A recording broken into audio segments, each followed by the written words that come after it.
Seguí eligiéndonos. DTV, el periodismo en el Congreso.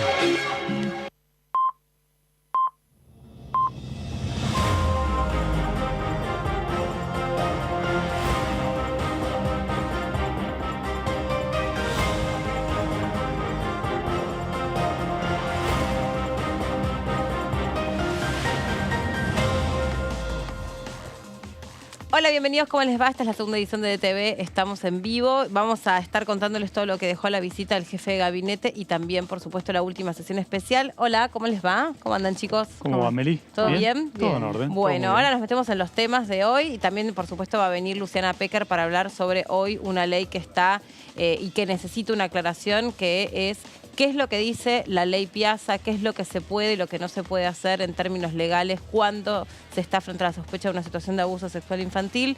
Vamos a estar aclarando todos esos temas porque obviamente es de público conocimiento que, bueno, esto está de nuevo revivando la polémica sobre qué es lo que más se puede hacer en términos normativos sobre un delito tan pero tan grave que le arruina la infancia para siempre a los niños. Pero bueno, en este momento le damos la bienvenida al diputado Alderete que está con nosotros. Hola, diputado, ¿cómo está? ¿Cómo le va? Muy buenas. ¿Cómo anda? ¿Bien? Muy bien, muy bien. Ahora en un rato tiene una actividad, ¿no? Sí. Sobre, bueno, estamos muy próximos al 2 de abril. Está vinculado al Está aniversario vinculado de a la las Islas soberanía y Malvinas. está vinculado sobre lo que viene sucediendo hace muchos años por nuestra red troncal, que es el Paraná, ¿no? Ajá. ¿Y en qué consiste entonces la actividad? La presentación del libro, hecho por un compañero de Rosario, Sí. con un equipo de profesionales que estudiaron muchísimo el tema. Ajá. Y de eso se trata la presentación del día de hoy. ¿Y están invitados también excombatientes o es una cuestión No, vienen algunos excombatientes también, Sí. que tienen relación cuando se trata de soberanía. Claro, por supuesto. Está vinculado también con el tema. Muy bien. ¿Y qué le pareció la visita ayer del jefe de gabinete? Bueno, creo que las provocaciones que han hecho con el jefe de gabinete creo que no se lo merece, porque cuando se discute las cuestiones de fondo, política de Estado, creo que allí donde hay que ponerse a discutir. Es decir, cuando uno se tiene que llegar a acuerdo, siempre que se llega a acuerdo hay que ceder. Es decir, en función de que la gente nos eligió, ¿no? Justamente para tratar y aprobar leyes que favorezcan a la gente. Claro. ¿Qué tal, diputado? Bueno, uno de los temas que trató la sesión el otro día fue en torno a fortalecer la justicia penal federal de Santa Fe. Hoy en la actividad que está impulsando van a tratar el tema de, hidrovía, me imagino que tiene que ver. ¿Qué conclusiones o qué conversaciones ha tenido con el autor del libro que va a participar para ver cómo se liga también al tema de narcotráfico que tanta repercusión ha tenido? Sí, yo también he presentado algunos anteproyectos de ley, como por ejemplo dragado y balizamiento, una empresa del Estado, ¿no? Donde allí también con distintos informes de distintos técnicos profesionales que realmente demuestro que inclusive teniendo en manos del Estado, con capital privado también, pero en manos del Estado, el control del río Paraná y de los puertos nuestros, es decir, la divisa que pueden entrar en nuestro país. De eso hay que discutir, de las cuestiones no solo coyunturales, de emergencia, sino que las cuestiones estructurales. ¿Qué modelo de país queremos? ¿Dónde queremos vivir? Si nosotros no recuperamos algunas palancas clave de nuestra economía, con aspirina, con curita no se resuelve el problema de la gente. De la producción tampoco, ¿no? Bueno, pero justamente un tema estructural tiene que ver, hablando de la hidrovía, con el tema que siempre genera polémica dentro del Mercosur, y que es que los barcos que van por la hidrovía no pueden ser, la gendarmería puede llegar a detectar, o prefectura puede llegar a detectar que hay droga, pero no los puede tocar si son de otra bandera que no sea la Argentina. Y esa es una cláusula que todavía hemos pasado durante muchos años gobiernos, y en el Mercosur no se ponen de acuerdo con eso. ¿Por qué cree que esto pasa hoy en la Argentina? Bueno, yo para que inclusive discutir con el Mercosur tengo que hacer las cosas en mi país primero. Primero, digo, por eso hablo de tenemos que tener el control nosotros. Y el control significa controlar todo, no solo lo que evaden aquellas empresas multinacionales, el grano, sino que también en el contrabando y también en la droga, ¿no? Hoy no lo tenemos ese control. Hoy no lo tenemos. Está en mano de una empresa extranjera, concesionada.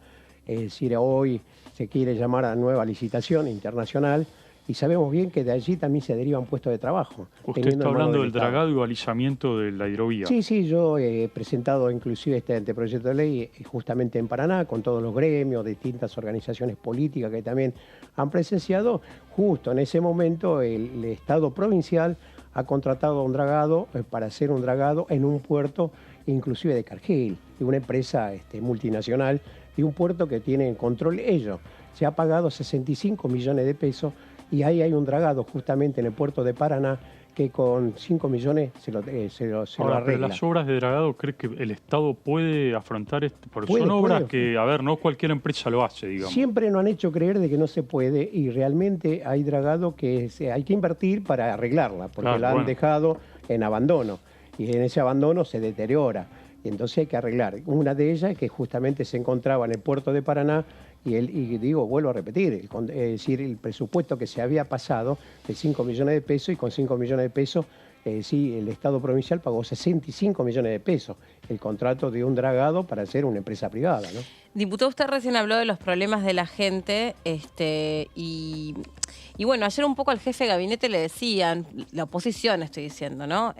Parece que usted nos presenta un país en el que nosotros no vivimos, usted vive en otro país, acá hay gente que de verdad todos los meses la está pasando mal, prácticamente no se habló de inflación, hay toda una agenda que es una agenda que por delante el objetivo debiera ser mejorarle la vida a las personas y, por ejemplo, dejó en el tintero el año pasado la ley de alquileres, entre otras cosas. ¿Usted qué opinión tiene y qué se puede hacer, en definitiva, para recoger un poco las demandas sociales?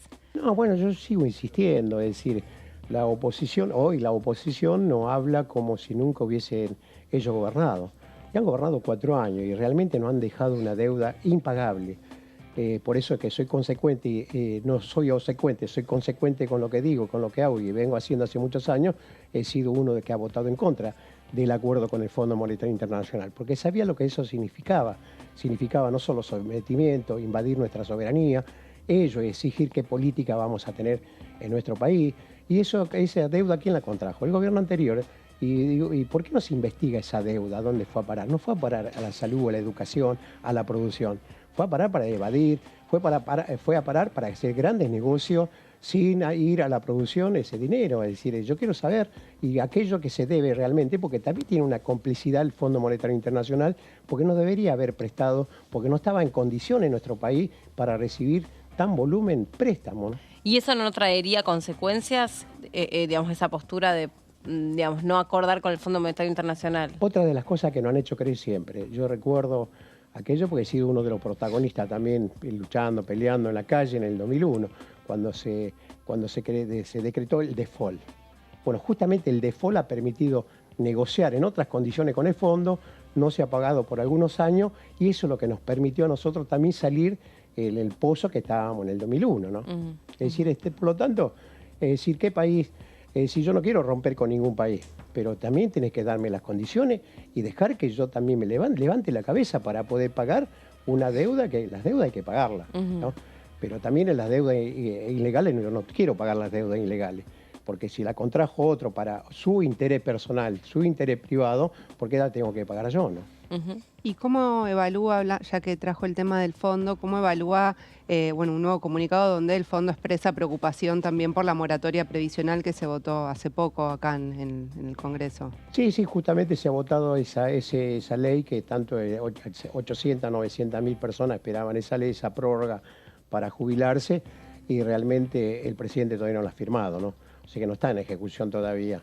Y porque una de las exigencias del fondo también de que eso se saque, es decir, que se derogue esa ley que se aprobó sobre la prórroga de los jubilados.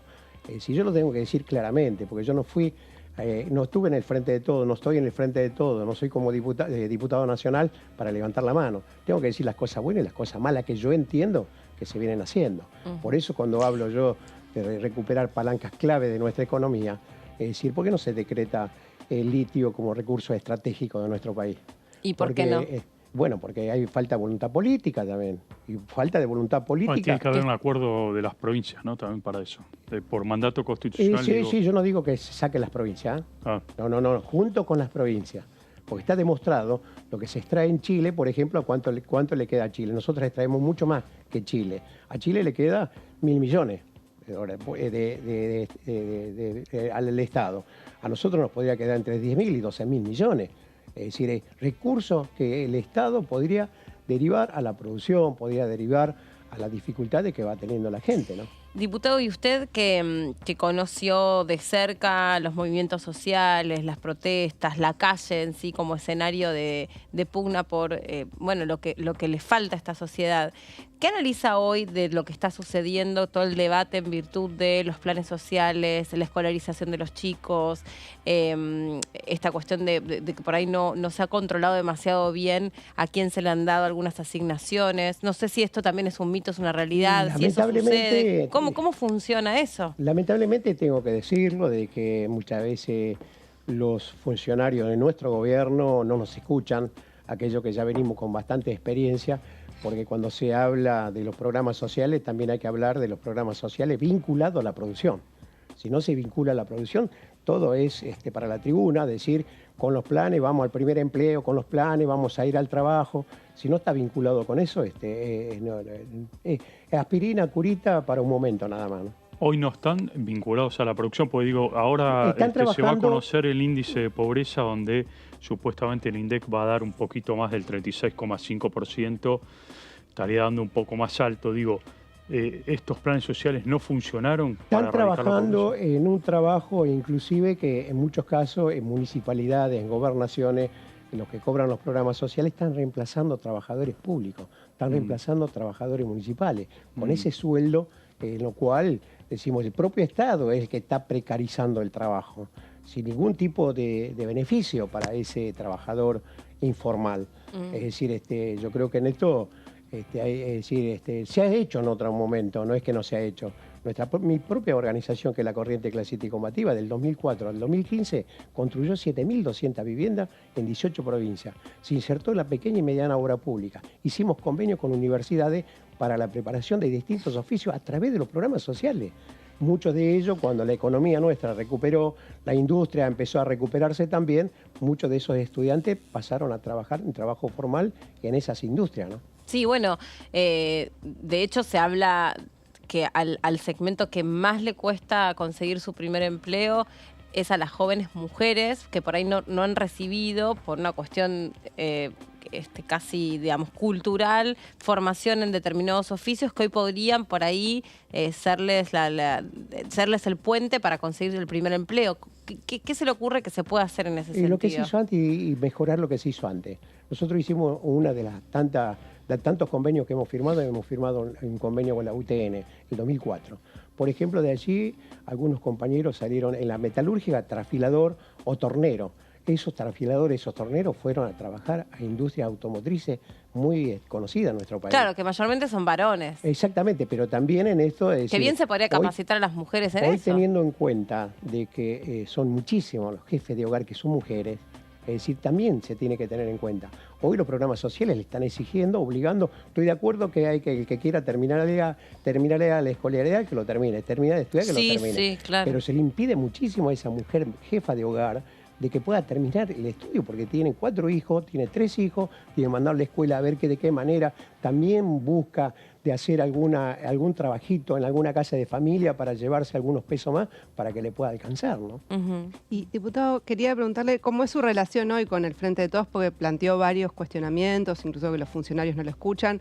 ¿Cómo es hoy esa relación? Si es parte del interbloque y cómo va a ser hacia las próximas elecciones, ¿no? O sea, si se va a mantener dentro del Frente de Todos o no. El Frente de Todos, que me ha permitido el primer momento que asumí tener toda la disidencia que tengo, decirla y no callarme la boca, proponer, también no solo protestar, sino también proponer.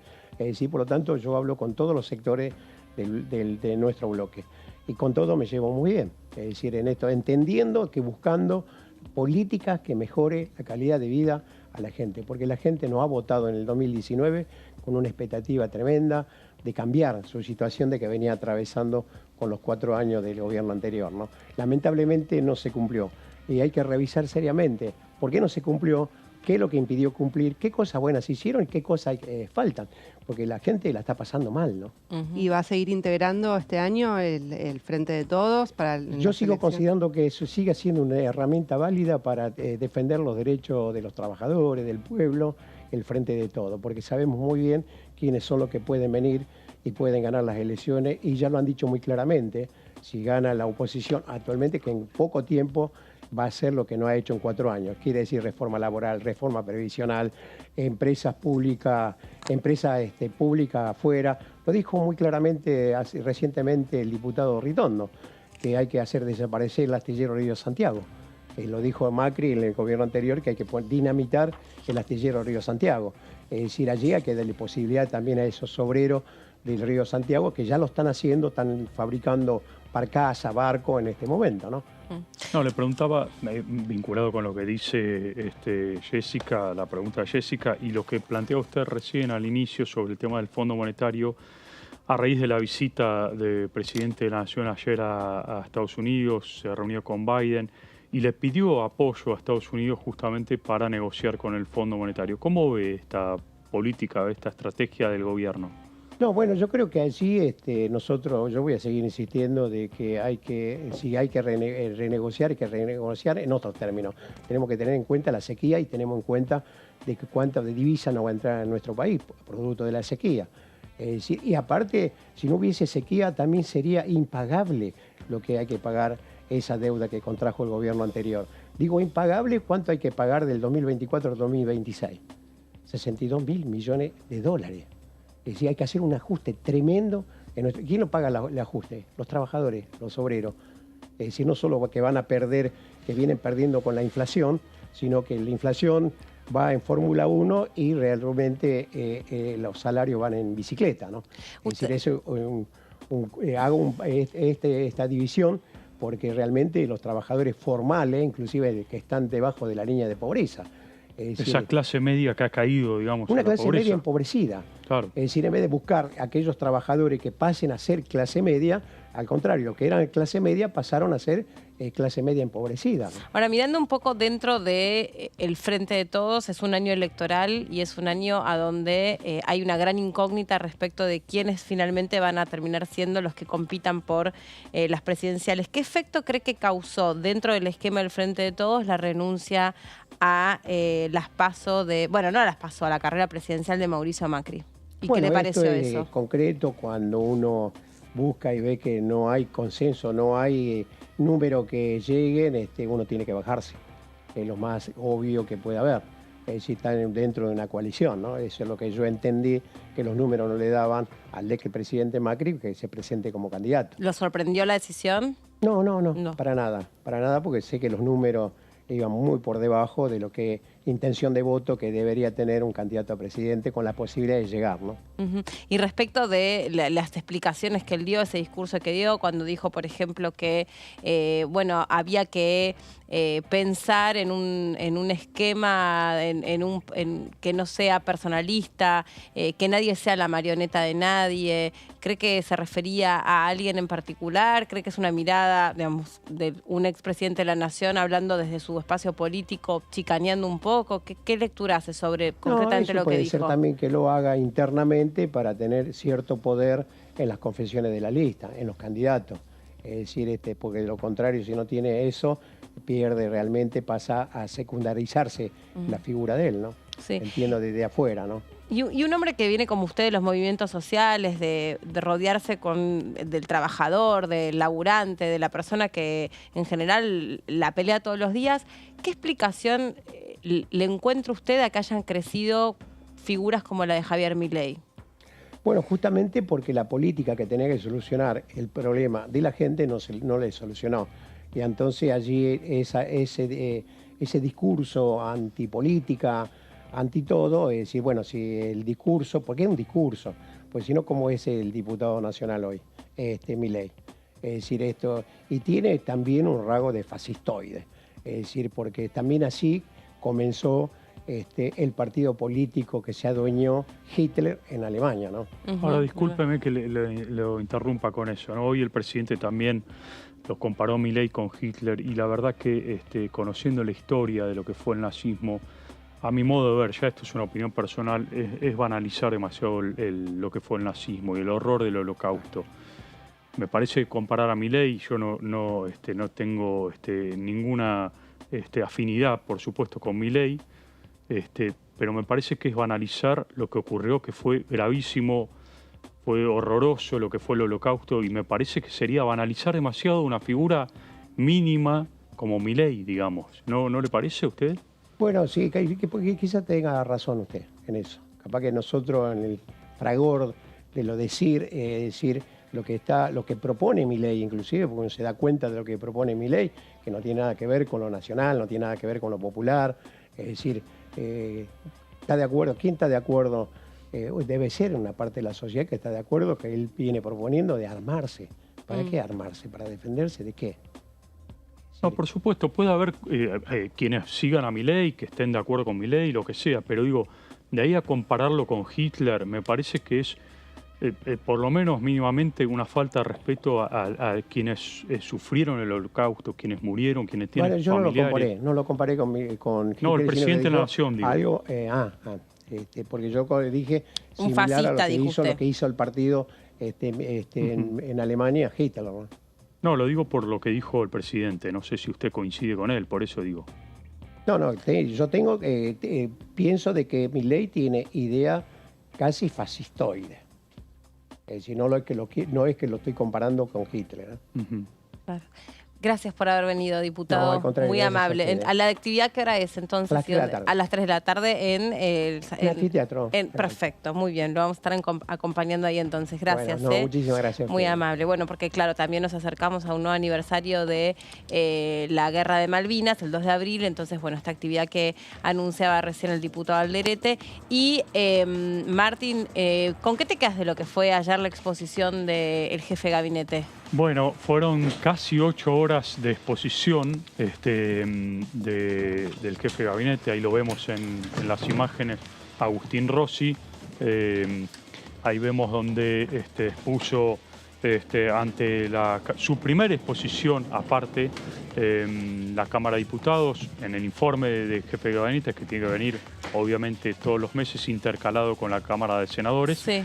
Este mensaje de casi 8 horas, como decíamos recién, donde tuvo pasajes de tensión bastante fuertes con la oposición, como aquel momento en donde dijo que la violencia política, relacionándola, esta violencia política con el atentado que sufrió Cristina Kirchner, había comenzado en el 2008 con aquella protesta del campo.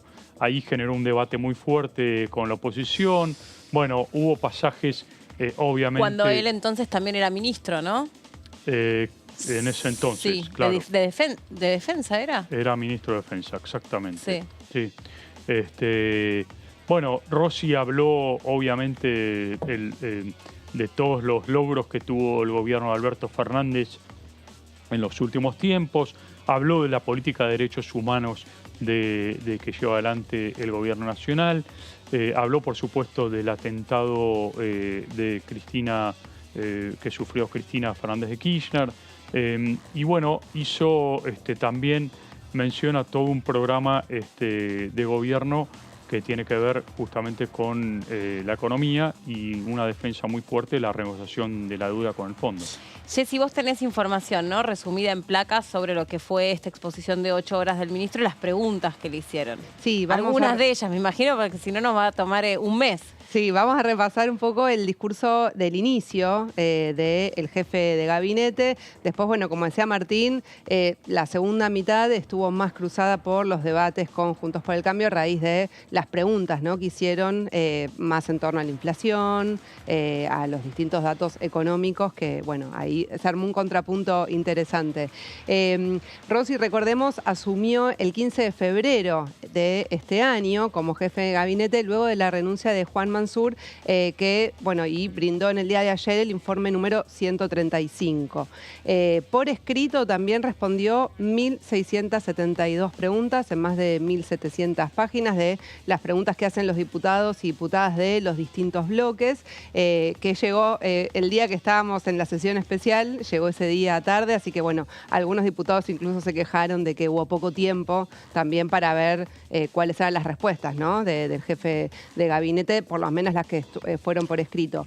Y en el inicio expuso alrededor de una hora sobre un discurso que tuvo dos partes, podemos decir, ¿no? La primera, reivindicando algunos datos de gestión, que ahora vamos a ver cuáles son, y la segunda fue más... de campaña.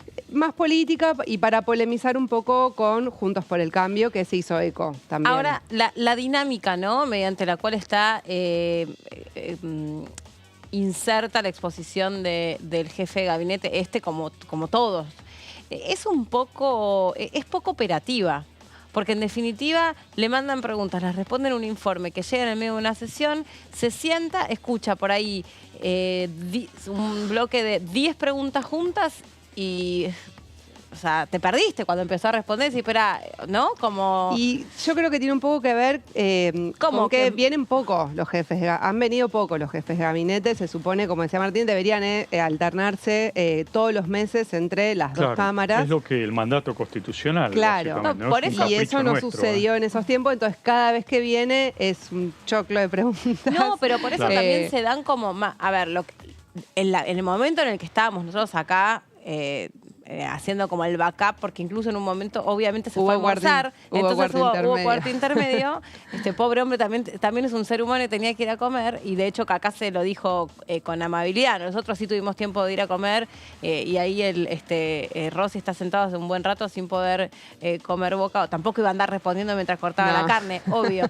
Pero me pareció como que por momentos las preguntas no tenían concepto de pregunta, eran opiniones, eran críticas, eran aprovechamientos de una escena que les permitía a determinadas personas bajar una determinada línea.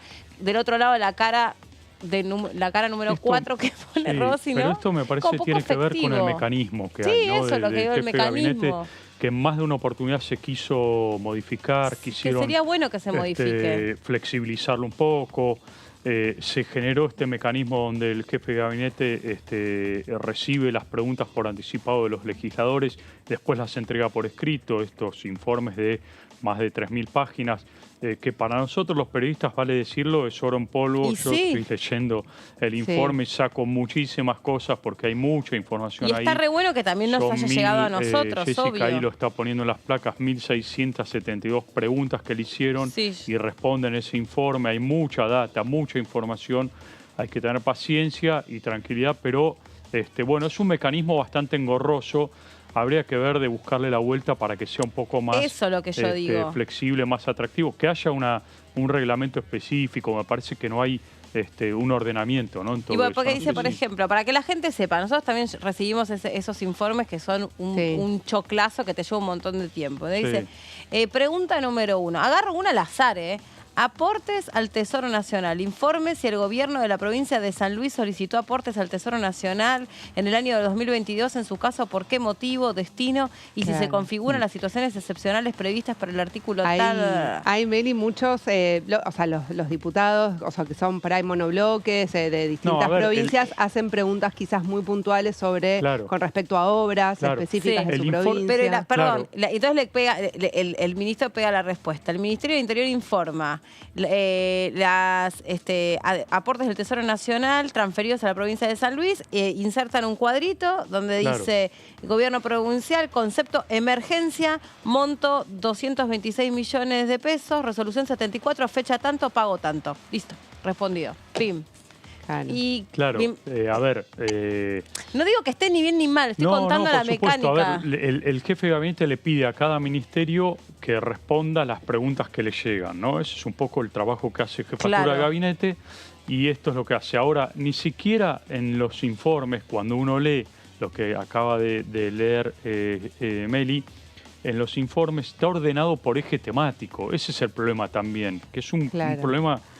muy engorroso la lectura de eso, porque Mirá, acá yo lo tengo en pantalla. Ah, mejor, pues yo lo estoy viendo en un cosito chiquitito. Es muy difícil buscar, por ejemplo, uno quiere buscar. Bueno, tenés un no puedes planes poner sociales. Claro. No, está todo mezclado por cómo van llegando las preguntas. No, porque o sea, en realidad yo consulté a los diputados cómo era el tema de la carga. Ellos tienen que ir cargando un poco por tema. Claro. ¿No? Pero cuando se presenta el informe, las preguntas están ordenadas por bloque. Claro. Entonces te dicen, por ejemplo, primero todas las del Frente, las de Juntos por el Cambio. Claro, respuestas. y sin importar el orden de los temas. De los ejes temáticos. Claro, y lo que también estoy encontrando, yo no sé si en esa pantalla es distinto, si vos querés meter una palabra clave para buscar en todo el... No se puede. Entonces es muy poco práctico. Si vos querés decir... Traté de buscar algún programa para... No, es imposible. Entonces tenés que estar scrolleando.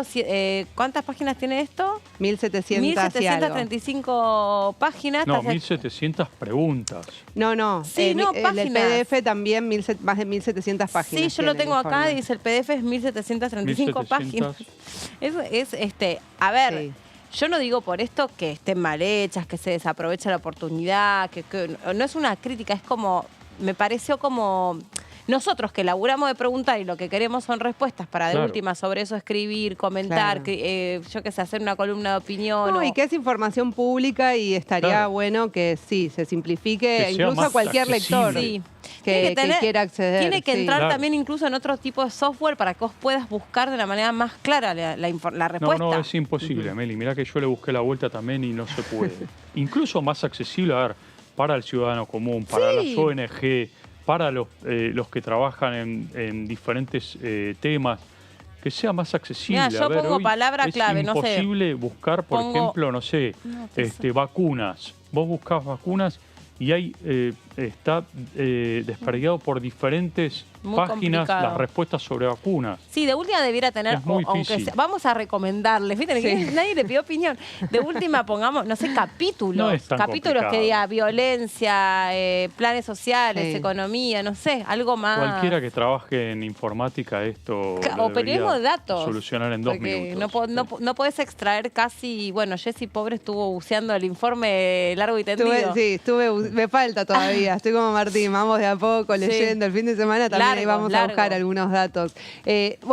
Volvemos un poco al discurso o a la exposición que hizo el jefe de gabinete, Agustín Rossi. Se refirió a 4 crisis que conviven en nuestro país. Habló de la pandemia, la guerra, la crisis de la sequía y la crisis que genera el endeudamiento con el FMI. O sea, que es un poco, es algo que encontramos también en el discurso inaugural de la Asamblea Legislativa de Alberto Fernández. Y bueno, la sequía obviamente es como el tema nuevo o la crisis nueva que se agregó los últimos meses, que condicionan un poco la política. De hecho, luego de las preguntas de Juntos por el Cambio, que se focalizaron mucho en el tema de la inflación, Agustín Rossi insistió con este tema y explicó de alguna manera cómo cada uno de ellos influía en la inflación y hacía más complejo buscar una salida, diciendo no hay salidas fáciles con ningún gobierno, ¿no?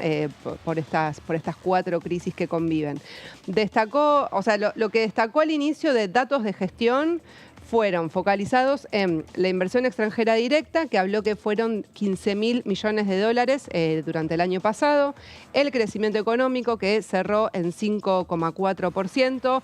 Bueno, estamos viendo los datos de ahora, estuvo bajando, pero habló, bueno, eso fue un crecimiento sostenido a una cifra bastante alta. Hay que ver cómo evoluciona durante este año. Y también destacó la baja desocupación, que es en 6,3%, también dato del año pasado, y que hay mayor nivel de ocupación en el interior que en el centro del país, destacando que somos un país federal y que fue parte de una política pública también intentar ver cómo se desarrolla el empleo en otras provincias. Y también dijo, bueno, el crecimiento de la construcción fue un pilar central para tanto el crecimiento de la economía economía como la baja desocupación. Habló de 5.000 obras públicas y 3.200 finalizadas. Estos fueron los datos. Bueno, después también habló de educación, creo que, a ver, en la siguiente placa, sí, también. Inversión en ciencia y tecnología. Hemos diversificado en los distintos polos científicos y tecnológicos que hay en el país. Habló de la inversión en infraestructura universitaria, dando el dato de 50.000 millones de pesos de este año que van a estar destinados a eso, y pidió a la Cámara de Diputados, bueno, al Congreso, avanzar con la creación de nuevas universidades que recordarás, Meli, y recordarás, Martín, que bueno, es un tema que se intentó incluir en reiteradas sesiones que se cayeron por falta de quórum, y bueno, había un sector de Juntos por el Cambio que lo apoyaba, el otro que no. Finalmente quedó en el freezer. Claro. Entonces, bueno, fue una interpelación también a ello. Esta fue la parte más de gestión que mencioné al inicio, y por eso también desde Juntos por el Cambio cuestionaron tanto que no habló de los problemas reales, ¿no? O sea, no habló de la inflación. No mencionó la palabra inflación. Claro, entonces, habló bueno, del acuerdo con el fondo, pero no en términos de, bueno... Y es algo que retomó recién una vez que hicieron sus exposiciones o preguntas los diputados y diputadas Juntos por el Cambio.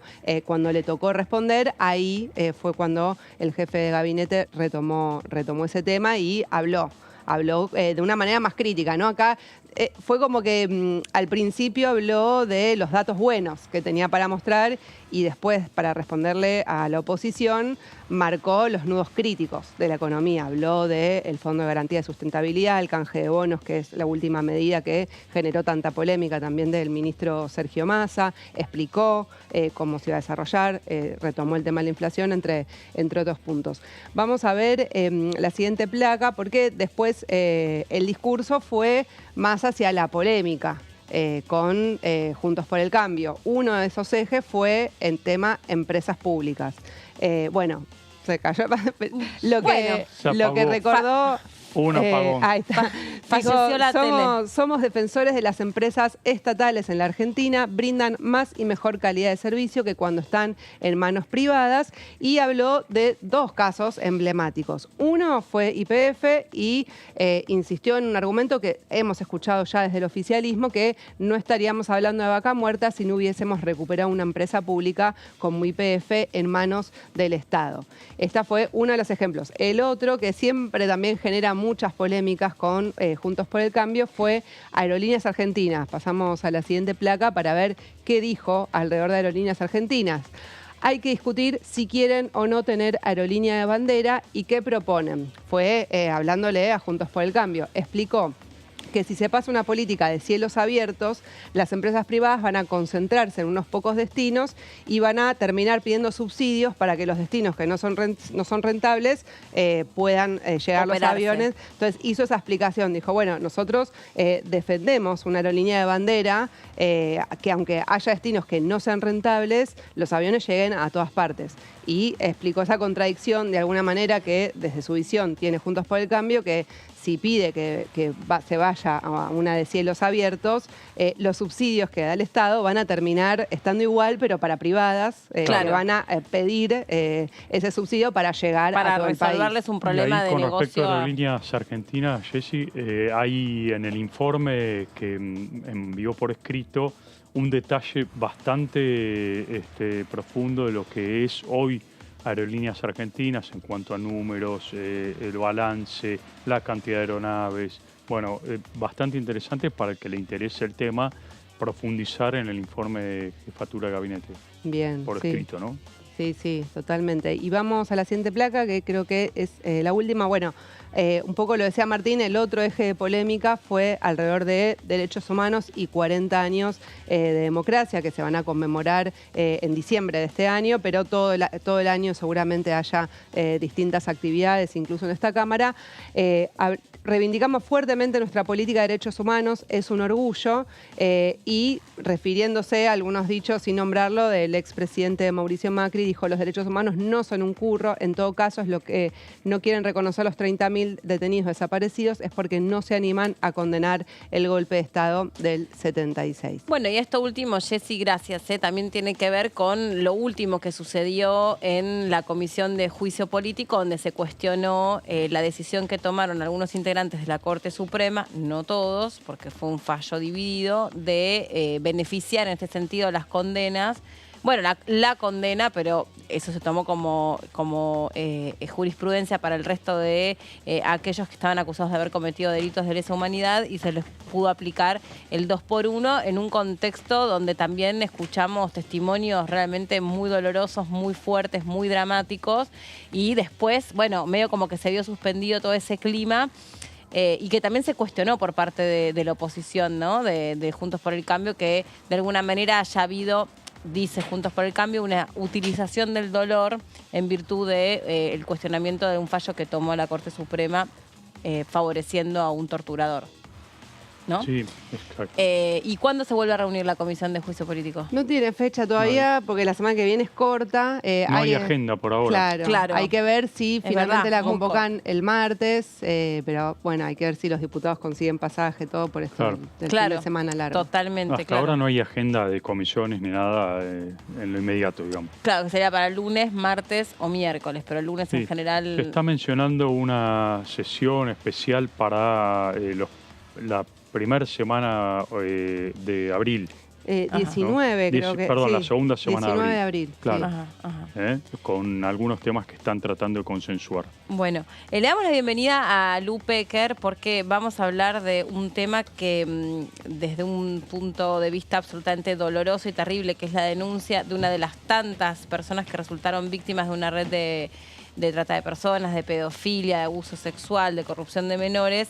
Se empezó a hablar mucho sobre qué es lo que se puede hacer después en la justicia con situaciones que ocurrieron muchos años atrás, mucho tiempo atrás, respecto del momento en el que la víctima puede denunciar, puede contar o hasta puede darse cuenta lo que vivió. Lu.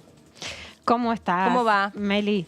Bienvenida. Bueno, bien, muchísimas gracias. Por supuesto que hay algo muy importante, que es contar que los abusos sexuales se pueden contar hoy, porque antes no se podían contar, eran ocultados, eran minimizados y que cambiaron las leyes en la Argentina.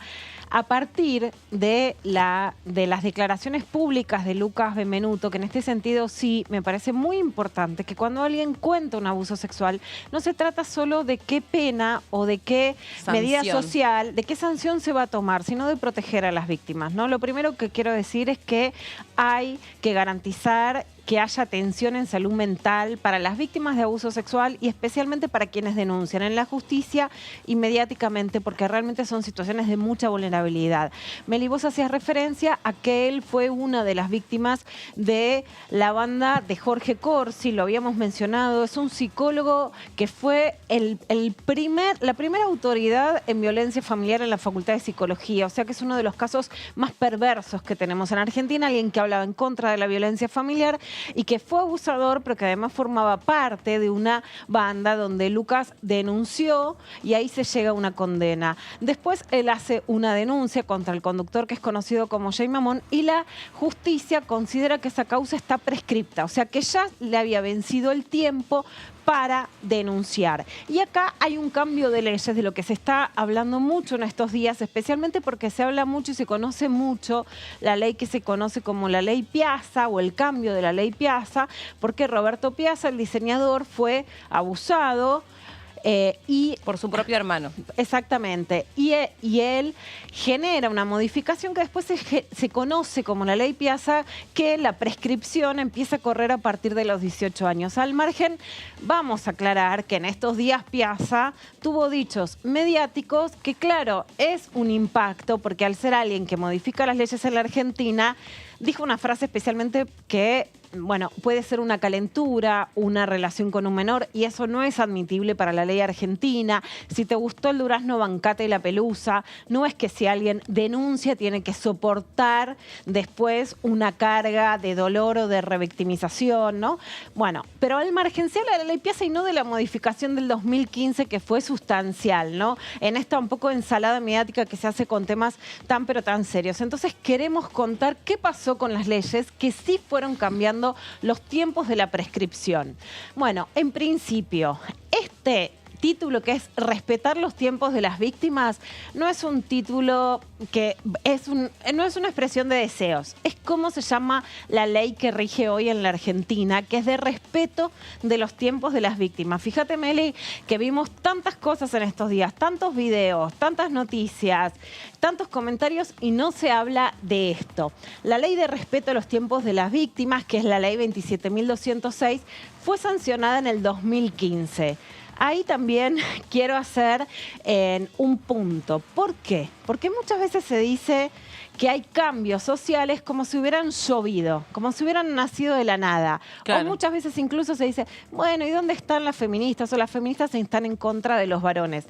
El cambio que generó Ni Una Menos en el 2015 hizo que se aprobaran una serie de leyes, pero entre ellas esta, que el 3 de junio del 2015 es la marcha de Ni Una Menos y el 10 de noviembre del 2015 se publicó en el boletín oficial, ¿no? O sea, muchas veces se descalifica lo que generó que las mujeres salgan a la calle y en realidad que las mujeres salgan a la calle impactó en que el Congreso apruebe leyes para que las personas que son víctimas de abusos puedan tener más tiempo para denunciar, especialmente cuando son menores de edad, y que esto también defiende a varones y por supuesto a varones vulnerables. Y que también, perdón, esa marcha lo que vino a decirnos es que todos esos resortes pensados o diseñados para atender a las víctimas no estaban realmente pensando desde la perspectiva de la víctima. Siempre estaban puestos a favor del victimario o desde la perspectiva del victimario. Entonces es la víctima la que tenía que tener el botón antipánico, es la víctima la que tenía que comprometerse a hacer la denuncia, es la víctima la que tenía que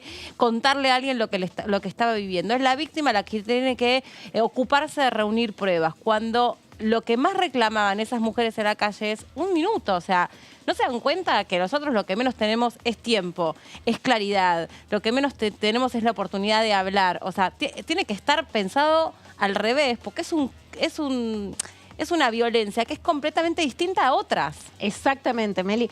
Yo llamé a la marcha del Ni Una Menos la marcha de la palabra, porque además fue una marcha con un discurso muy breve, y lo que era muy llamativo es que nadie se iba, ¿no? Yo, por supuesto, siempre hice notas y bueno, y pregunté y tomé testimonios, y la gente, las mujeres, lo que querían era contarte sus historias de abuso. Por supuesto está escrito. A nosotras, a las periodistas. Pero no me lo olvido más. Yo tampoco, Y es muy sustancial entender, porque además en todos estos años escuché a muchísimos varones, pibes chiquitos, obviamente a lo mejor con alguna condición de vulnerabilidad, con algún varón poderoso, por ser cura, por ser rico, por ser el padrino, por ser el tío, el padrastro, etcétera, alguna relación de poder con él.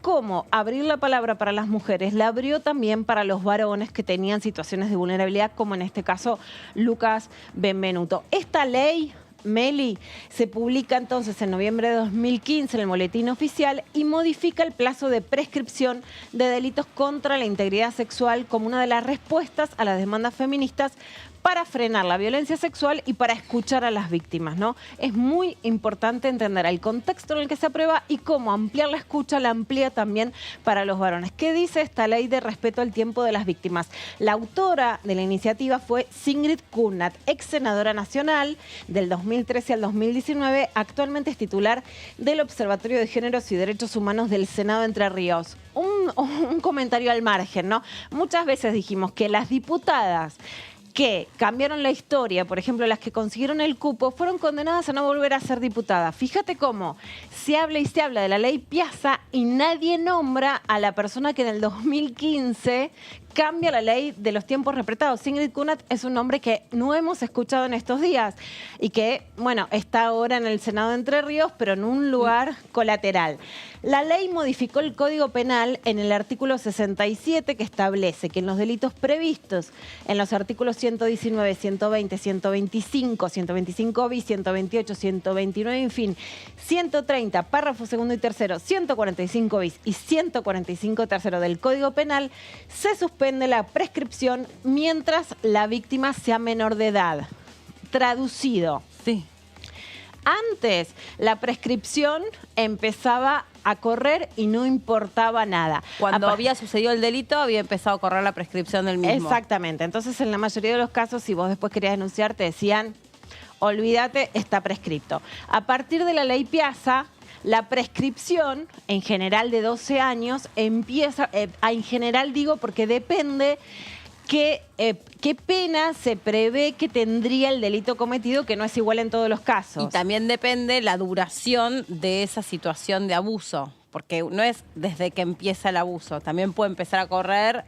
Por ejemplo, lo que dijo este chico Lucas Benvenuto es, bueno, yo fui abusado desde los 14 años y hasta los 16, no sé qué dice, no, creo que más, creo que dice hasta los 19. Bueno, ahí ya tenía un año de mayoría de edad, 19, pero hasta los 18 o hasta los 17 y 11 meses, bueno, él siguió estando en una relación donde dice, lo abusaban, lo tomaban como un objeto, lo drogaban, lo sometían sexualmente, él pedía, en algunos casos, que tal o cual persona no participe en la relación sexual porque algunos ejercían más violencia que otros. Entonces, no es que empieza a los 14, o sea, empieza a los 14 años, pero no es que termina a los 14 años. Entonces, también puede que hasta esté mal calculado. Igual, tampoco lo investigaron, o sea... Bueno, ahí vamos a ir. O sea, ¿qué pasa? La justicia considera que está prescripto. Hay diferentes posturas judiciales y hay novedades que ahora te voy a contar, Meli. Pero ¿qué dice esta ley? Digamos, en principio, cuando no estaba la ley Piazza, empezaba a correr el plazo, tiqui-tiqui, se terminaba a los y ya 12 no había años. acción judicial. A partir de la ley Piazza, el plazo en donde el almanaque empieza a correr para que una víctima tenga que apurarse a denunciar y si no puede, no se dio cuenta, no tuvo el acompañamiento para poder hacer una denuncia, ya no podía hacerla. A partir de esta ley, que es la ley de respeto de tiempos de las víctimas, si sos menor de edad, si el delito fue cuando eras menor de edad, ya no es prescriptible. O sea, los delitos que fueron cometidos contra menores de edad en la Argentina hoy no son prescriptibles. ¿Cuál es el problema que nos enfrentamos y que enfrenta como ejemplo este caso que es paradigmático? ¿Qué pasa con delitos anteriores al 2015? Ahí hay mucho debate. La ley no es retroactiva. Exactamente. Se tiene que aplicar la ley más benigna, la ley no es retroactiva, pero esto se está estudiando y te voy a contar ahora algunas novedades. Telma Fardini y otras personas están viendo juicios de la verdad, que lo contábamos también, que es una herencia de los delitos de lesa humanidad, en donde se podría comprobar el daño a la víctima y además algo muy importante, que pasó en este caso, que Jamie Amón dice, yo lo voy a denunciar. O sea, la víctima no es solo que pierde el derecho a la acción Telma penal. Le pasó lo mismo. Le pasó a Calu Rivero, que se llama, digamos que se autonombra como Dignity, que justamente ella fue denunciada por hablar. No es que la denuncia intentaba demostrar si existió o no la intimidación, el acoso, la incomodidad o el abuso, sino que decía que ella no podía provocar daño y la acción para demostrar si había existido el daño o no estaba prescripta. Entonces, las víctimas están condenadas al silencio, lo cual produce un enorme daño en salud mental, porque no podés hablar. Los juicios a la verdad entonces respetarían la Constitución, los derechos humanos, pero le darían mucha mayor solidez a las víctimas. Volvemos a lo que dice la ley de respetar los tiempos de las víctimas. Lo que dice la ley es, hasta que habiendo cumplido la mayoría de edad, formule por sí la denuncia o ratifique la formulada por representantes legales durante la minoría de edad. Y también se agregó un párrafo al artículo 20 bis del Código Penal que establece la pena de inhabilitación especial perpetua para el caso de estos mismos delitos y en los que el victimario se hubiera valido de empleo, cargo, profesión o derecho para cometerlo, ¿no? Bueno, algo que es muy habitual en los pedófilos. Exactamente, ¿no? En los pedófilos, en muchas situaciones de abuso de poder, se puede ver, por supuesto, en una situación de jerarquía, en una situación de ocupar un cargo público, pero bueno, se puede trasladar este párrafo también a personas que ocupan lugares importantes en medios de comunicación, en el espectáculo, que también hay una diferencia de poder y de jerarquía. Hay un aprovechamiento de ese lugar, de la escena pública, ¿no? Sobre todo, por ejemplo, los participantes de Gran Hermano, que son uno de ellos, ex participante, ex ganador, también está en este momento a disposición de la justicia, acusado de ser no solo un consumidor de menores de edad, que es una palabra horrible. Sí, es explotación sexual, ¿no? Porque Robertito Funes dijo consumidor y la verdad que no es consumo ni de una sustancia, ni problemático, no es explotación sexual, corrupción de menores. Es otra causa, la de Marcelo Corazza, para que quede claro que sí está siendo procesado, pero se han dicho cosas muy graves como Robertito cuando dice es un tema privado. De la vida privada, es un tema público. Pero también déjame que diga algo. Por ahí no es el ámbito para decirlo, me ocupé de decirlo en otros momentos, pues después yo escuché otra entrevista que le hicieron a Robertito y me parece que ahí él cae en la cuenta y dice algo que está bien también. A ver, viste, a muchas personas porque ocupan un determinado lugar en la tele te paran, porque estás entrando a un lugar, te paran. ¿Y qué opinas qué opinas de Lu, que vos trabajas de Lu? Bueno, trabajo con Lu, no tengo una opinión sobre Lu. Trabajo con Lu, trabajo con Jessy, trabajo con Martín. Me parece que Robertito fue preso de lo que él mismo labura, en el sentido de que le fueron a preguntar algo y él sintió que él tenía que dar una respuesta sin tener, pues después dijo, yo la verdad es que ni sé cómo expresarme sobre esto, no es porque soy un inculto, un burro, un ignorante, sino porque obvio, no soy tan preciso en el vocabulario que usé y hablé y dije, como yo recién, dije tal cosa y después me corregí. Viste, a veces es mejor llamarte a silencio, pero tampoco estás obligado a opinar sobre Marcelo Corazza. O a mí el otro día también me dijeron que qué opinaba sobre, no me acuerdo, quién, no, de Robertito. Sí, lo conozco, fue compañero mío, es una buena persona. Ahora, no sé si es la persona referente para hablar de estos temas o al que le voy a pedir un lenguaje elevado para hablar sobre abuso sexual. Y hay que cuidarse en este sentido, porque del otro lado hay víctimas reales. Entonces podemos provocar un daño grave también con nuestras palabras. Hay que hacerse cargo de la semántica. No, completamente, y todos podemos aprender en el sentido, no se trata de juzgar, pero sí de dar los señalamientos claros. Te quiero terminar de contar que la modificación sustancial que trajo la ley es que para los delitos contra la integridad sexual de víctimas menores de edad, la prescripción comenzará a computarse a partir de la denuncia o ratificación realizada por la víctima. No importa la edad que tenga quien denuncia ni cuánto tiempo haya transcurrido desde los hechos denunciados, y que además la ley 27.206 crea un supuesto de suspensión de la prescripción hasta el momento de la denuncia. Por eso es muy importante tener en claro que esta es la ley que se aprueba en 2015. Y quiero darte una noticia que muy poca gente sabe, y es que la Corte Suprema de Justicia de la Nación tiene causas en las que decidir si aplica esta ley y considera que más abusos son imprescriptibles o no. Porque lo que hoy se está diciendo en los medios de comunicación es que todos los juzgados hubieran dicho que este delito estaba prescripto. Y hoy hay juzgados que están considerando que los delitos son imprescriptibles y que están juzgando delitos que podrían ser considerados prescriptos y sin embargo avanzan. Y entonces es que la Corte Suprema sí tiene causas en las que podría llegar a expedirse sobre la prescriptibilidad o no de los delitos anteriores a esta modificación de la ley. No es la ley Piazza, es la ley del 2015, que es la de Sigrid Kunat. Es decir, o sea, la ley Piazza es anterior. Se podrían juzgar delitos previos a esa ley, la del 2015. Ya se está haciendo. Hay casos, especialmente hay un caso de Entre Ríos muy conocido, y hay otros casos en los que hay juzgados que consideran que de todos modos pueden avanzar en los juicios a pesar de haber sido anteriores. Hay distintas interpretaciones en la justicia. Porque no prescriben, se agarran porque no de eso. prescriben, exacto, con distintas argumentaciones.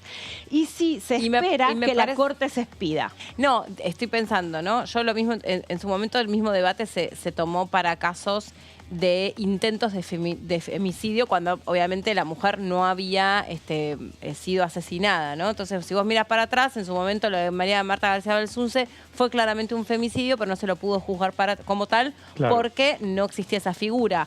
Hoy, a Pachelo, ¿lo podrías acusar de femicidio? No, porque en ese momento cuando no estaba la figura. Ahora, también en este caso, cuando la víctima está viva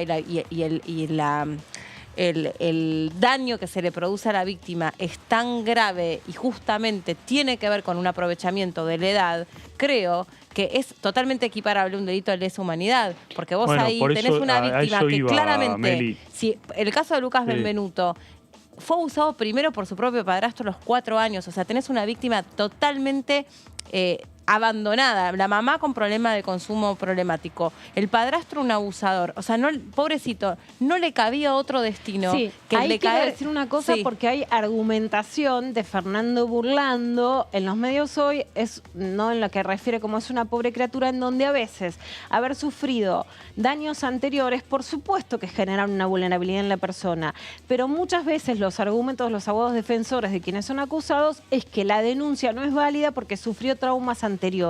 Y eso es algo peligroso porque alguien no sería invalidado para denunciar un robo porque fue asaltado antes. No, ni una violación, no, obvio. Sí, les quiero precisar un dato. Sí. Hay 13 causas de abuso sexual que están esperando en la Corte Suprema de Justicia de la Nación sobre distintos casos muy importantes. Por supuesto, el gran debate jurídico es que la irretroactividad de la pena es un principio muy importante que la Corte y que la gran cantidad de juristas tienen que respetar. Por eso la posibilidad de los juicios por la verdad parece como una posibilidad sustancial, pero en la Corte hay 14 causas. ¿Qué demuestra esto? Que a pesar de que hoy escuchamos como si hay una sola verdad y todos los delitos prescriben, hoy hay un debate en la justicia y se puede esperar también un fallo emblemático de la Corte Suprema de Justicia de la Nación. Juan Pablo Gallego, el abogado especializado y que es consultor en este tipo de casos y que, entre otras cosas, es quien representó a las víctimas del padre Grassi,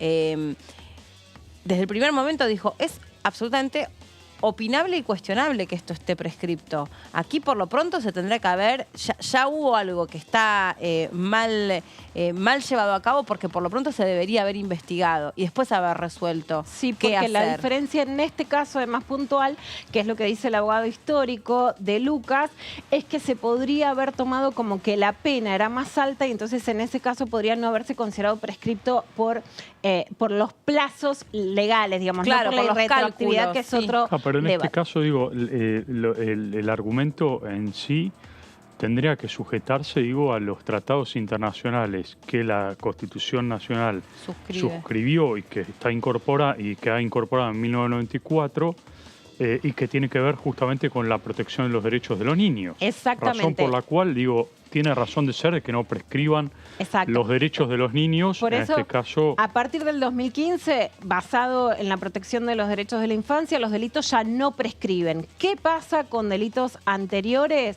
Bueno, hay 14 causas en donde esto está en debate, que está esperando en la Corte Suprema de Justicia de la Nación, pero para que sepamos, existe esta ley posterior a la ley Piazza de respeto a los tiempos de la víctima, existe un debate judicial y por supuesto que en todos los casos hay que proteger a quienes, si no pueden denunciar por los tiempos penales, igualmente tienen que ser protegidos especialmente en su salud física y mental. Gracias, Lu. Gracias. Pausa cortita, ya venimos.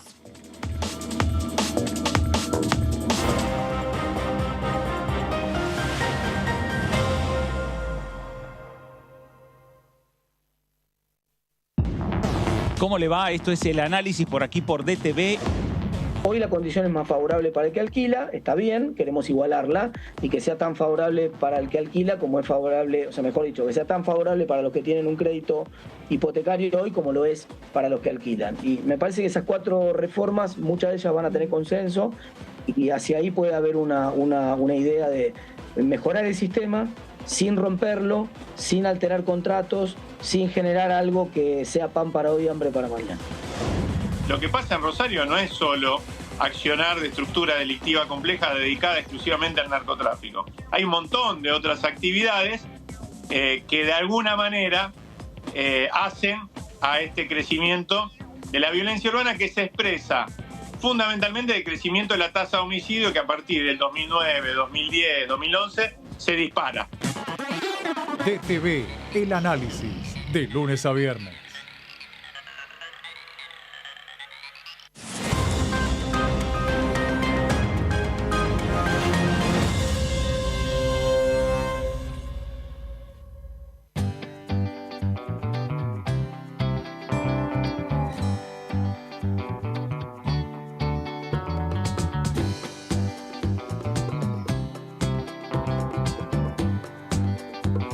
Para hacer visible y formalizar el trabajo en casas particulares, creamos el programa Registradas, generando empleo digno y de calidad.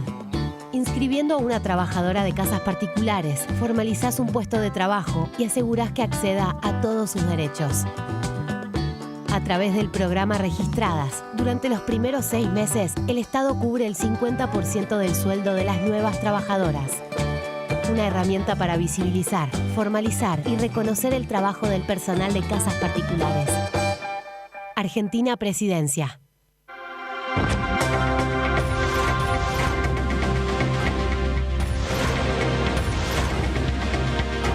Ellos son tu voz. En DTV, el resumen. DTV, el periodismo en el Congreso. Hola, ¿qué tal? ¿Cómo andan? Bienvenidos, bienvenidas. Aquí estamos. Es un proyecto que suscribimos 18 de los 19 diputados nacionales en la provincia de Santa Fe con la idea de poder preparar a la justicia federal para el sistema acusatorio adversarial que impone nuestro nuevo Código Procesal Penal. No solamente prevé jueces de garantía, fiscales, defensores que van a tener un rol preponderante en la nueva dinámica del sistema, sino inclusive también corrige algunos desfasajes históricos. 47 años del golpe cívico-militar, queríamos recuperar un poco uno de los testimonios que da una de las sobrevivientes de la dictadura, que es una de las que presenta uno de los pedidos de juicio político en su caso particular contra el presidente de la Corte, Horacio Rosati. DTV, tercera edición, de lunes a viernes. Exportamos bienes por más de 88.000 millones de dólares en 2022. Y detrás de ese dato hay un movimiento económico que llega a cada rincón del país. Primero la gente. Ministerio de Economía. Argentina Presidencia.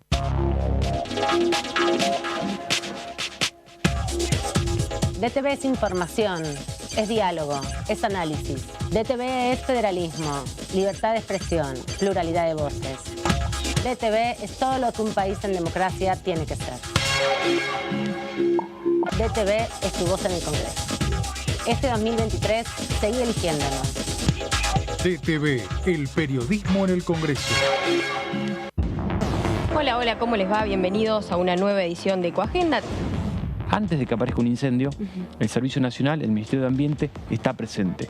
De hecho, quizás diríamos que el Ministerio, en cuestión de fuego, la menor representación de acción territorial es trabajando en un incendio, porque hay 24/7 para la generación de alertas e informes que advierten situaciones relativas a los incendios.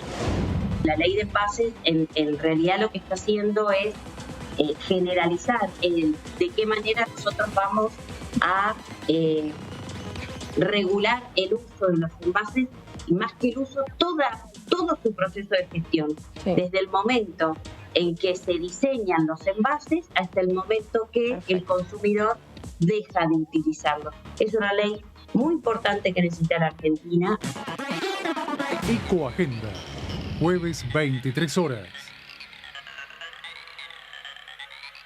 ¿Cómo va a pagar? ¿Efectivo? ¿Débito? Pago lo que es justo. Hoy podés pagar como quieras, pero pagando siempre lo que es justo. Precios Justos es un compromiso entre todas y todos que nos permite desde la app avisar de faltantes e irregularidades para que nadie tenga que pagar de más. Esta medida va a traer orden en los precios y en las casas de cada familia. Bájate la app, escanea y conoce los precios justos. Primero la gente. Ministerio de Economía. Argentina Presidencia.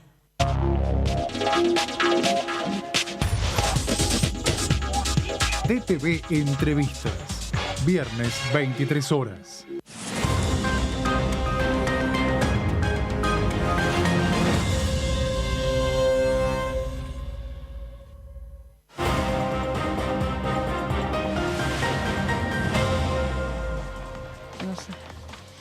Bueno, aclaramos todas las dudas con Luciana sobre este tema. Ayer también fue uno de los temas que sobre el que le pidieron una opinión a Agustín Rossi. Bueno, no sé si una opinión, pero un informe de situación, un cuadro de situación sobre el tema de la ley Piazza. En un momento. Sí, estaría bueno revisarlo. Sí, yo justo a Lu la fui a buscar para hacerle algunas consultas las vi. Sí, porque son temas como muy sensibles. Bueno, vamos a ir a nuestra próxima invitada, que está en la provincia de Córdoba.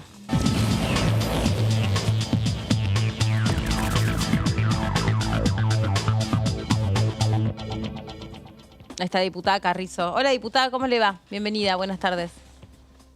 ¿Cómo les va? Buenas tardes, ¿cómo están ustedes? Bien, muchas gracias. Bueno, tuvieron ustedes los diputados, nosotros también, pero ustedes más, 2 días muy intensos en el Congreso. Sí, la verdad que sí. Han sido 2 días de sesiones, una sesión especial que convocamos todos los distintos presidentes de bloque que conforman la Cámara de Diputados, entendiendo que la ley de fortalecimiento de justicia para Santa Fe era un tema que nació ya de origen transversalmente, acompañado por todos los diputados de Santa Fe, pero que también debíamos acelerar la posibilidad de su tratamiento para que luego el Senado la convierta en ley. Y así pudimos incorporar otros proyectos que también estaban consensuados, así que la verdad que fue un tema interesante. Y después, la visita del jefe de gabinete, del nuevo jefe de gabinete, dando su informe, como corresponde y como manda la Constitución, más allá de que para quien hoy está hablando con ustedes y seguramente muchos de la oposición, un mensaje, digamos, no tuvo nada de rendición de cuentas, sino claramente venir a mantener el speech que siempre está tratando de manejar el gobierno y nada de lo que viene haciendo el gobierno durante estos 3 años, o por lo menos desde que él asumió. Así que un sabor a poco lo que nos ha dejado ayer el ministro Rossi. ¿Y sobre qué temas le hubiera gustado especialmente que brindase mayor profundidad, mayor perspectiva, mayor información? Sí, la verdad que primero creo que en la hora que estuvimos acompañándolos muy atentamente en su discurso y en el momento de dar el informe que tiene esa hora que está establecida reglamentariamente, no habló absolutamente nada sobre los problemas que hoy está enfrentando la Argentina. Basta hablar, salir a la calle y sabemos que el tema de la inseguridad, el tema de la inflación, de qué va a hacer el gobierno para poner, no lo puso ni siquiera como un temario, ¿no? Claro. Por ahí hasta parecía una clase de historia y de hablar de cómo comenzó, temas que claramente no son la importancia de la gente para resolverle los problemas diarios, ¿no?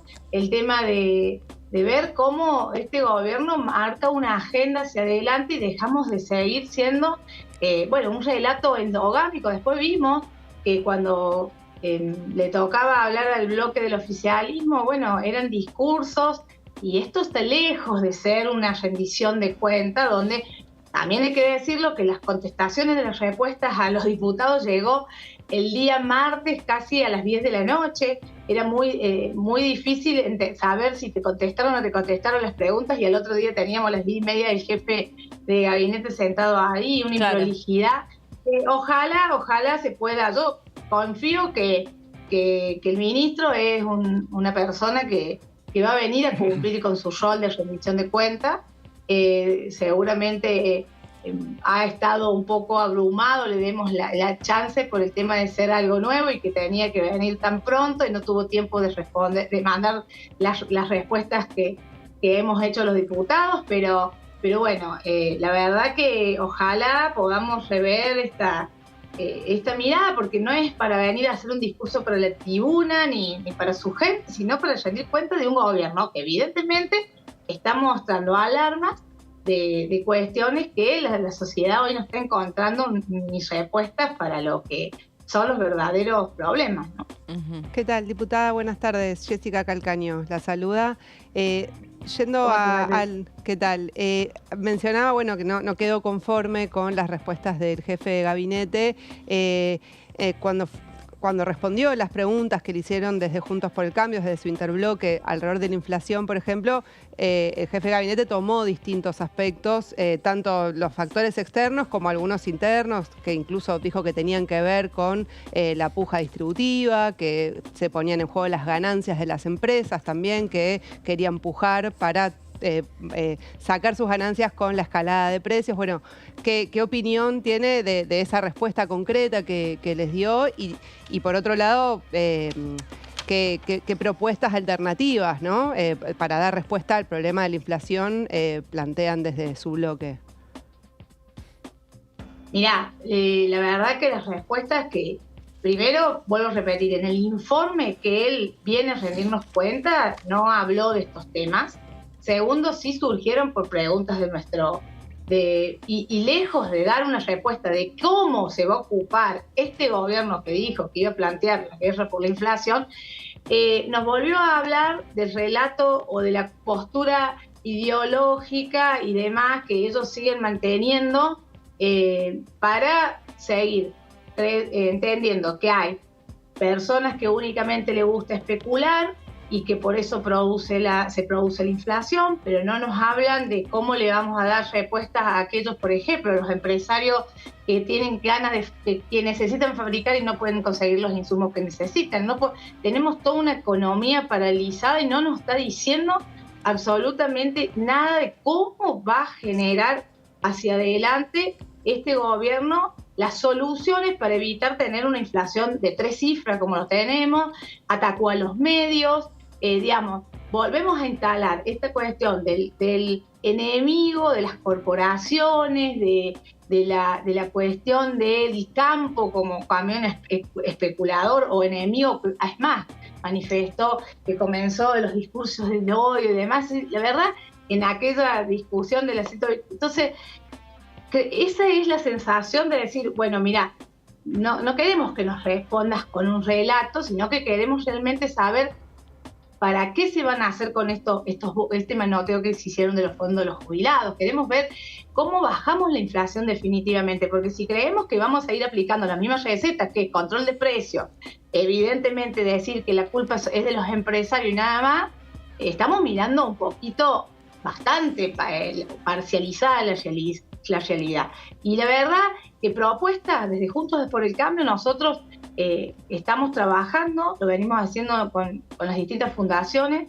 Seguramente cuando tengamos que plantear nuestras propuestas de plataforma van a surgir para ver cuál es el camino y cuál es el modelo de Argentina que queremos, pero que evidentemente no está en el enfrentamiento de aniquilar a quien piensa diferente y decir que son culpables o que no merecen tener los mismos derechos, sino creer que la Argentina también tiene que volver a insertarse en el mundo, sentarse realmente con una mirada de intercambio, una mirada de reinserción, y no con Venezuela, con Nicaragua. Claramente es por otro camino. Entonces, ojalá, vuelvo a repetir, en la próxima visita que nos haga el jefe de gabinete venga con hablando realmente de su gobierno. Y eso es lo que ayer nosotros le pedíamos, ¿no? Que hable de, casi ya está por terminar el gobierno de Alberto Fernández y es como que no hay ninguna autocrítica, ningún balance de por qué estamos hoy como estamos. Diputada, ¿cómo le va? Martín Natale le saluda. Hola, ¿cómo estás? En algún momento también de la exposición del jefe de gabinete hizo mención, hablando del tema Malvinas, a la derogación del acuerdo Duncan-Foradori. Recordemos, fue durante el vicecanciller Foradori, fue durante el gobierno de Macri que se llevó adelante este acuerdo y que ahora el gobierno nacional lo derogó. ¿Qué apreciación tiene usted sobre eso? ¿Por qué cree que, por lo menos por el lado de la oposición, no se tendría que haber derogado ese acuerdo? La verdad que yo creo que es un tema muy delicado y que seguramente yo no soy especialista en estas cuestiones de relaciones exteriores y que creo que hay que ser bastante respetuoso en la mirada, pero sí creo que hay una realidad que la hemos vivido y que quienes somos hijos de la democracia sabemos que nuestras Malvinas, y más llegando a esta fecha, son el símbolo de nuestra soberanía, nuestro territorio, y que siempre van a estar como parte de nuestra Argentina, por más que todavía tengamos ese reclamo histórico y que lo vamos a seguir teniendo. Creo que son diferentes puntos de estrategias para ir trabajando sobre una cuestión, digamos, de intercambio, de mirada, de saber que hay una realidad, que hay una situación internacional allí donde nosotros no de ninguna manera rechazamos ni declinamos absolutamente nada del reclamo a la soberanía, y que por ahí, por negarles asistencia o demás, eso tampoco nos va o de una manera también interrelacionarnos con los habitantes hoy de Malvinas, de ninguna manera va a dejar, esa es la mirada, ¿no? Vuelvo a repetir, yo no soy especialista en relaciones exteriores, seguramente hay diferentes formas de ir volviendo a ser parte de ese territorio, y yo creo que hoy también el hecho de solamente plantear una cuestión de una mirada bélica, una mirada negacionista, tampoco es una mirada que va a colaborar. Sí. Justamente esta semana creo que hablábamos de qué debiera suceder con los discursos negacionistas, si es un buen recurso o un buen camino sancionarlo, si es una sanción, en qué debiera consistir, cómo debiera en definitiva tratar de hacer lo que me imagino los organismos de derechos humanos pretenden hacer, que es generar conciencia con gente que no está dispuesta a eso. O sea, de hecho, Mauricio Macri habló de, no sé si lo dijo en estos términos, pero que Alberto Fernández se refirió a Mauricio Macri diciendo que hay un sector de esta política que nos quiere seguir haciendo creer que el de los derechos humanos son un curro. Y es duro, ¿no? A esta altura de, como decís vos, de la democracia, que se estén tirando con temas tan sensibles. O, por ejemplo, haber escuchado durante la sesión de la Comisión de Juicio Político que se cuestionaba si estaban bien citados o mal citados personas que fueron víctimas de la dictadura y que estaban hablando desde su punto de vista cómo les había impactado el 2x1. ¿Vos qué mirada tenés sobre esto, que es súper sensible? Yo lo único que quiero reflexionar con ustedes, que es justamente los derechos humanos. Lo peor que puede pasar es que los partidicemos. Y eso es lamentablemente lo que ha sucedido muchas veces. Yo vengo del radicalismo y a mí sobre la bandera de los derechos humanos no nos van a hablar. Solamente es más, sabemos lo que nuestro partido, a través justamente de los juicios que fueron modelos y son reconocidos internacionalmente, llevó hacia adelante. Pero no puedo decir que es un patrimonio, que yo con esto voy a hacer una cuestión partizada y decir que mezclar cuestiones como vimos los otros días en una asamblea de los derechos humanos, hablar de la proscripción de Cristina. Discúlpenme, pero esto creo que claramente, o sentarse a reclamar sobre los derechos humanos con dictadores. Entonces creo que también hay que poner claro sobre oscuro. Todos hemos repudiado lo que ha vivido nuestra Argentina y que no queremos nunca más que esto suceda. Y hemos cada uno aportado este granito de arena y no vamos a...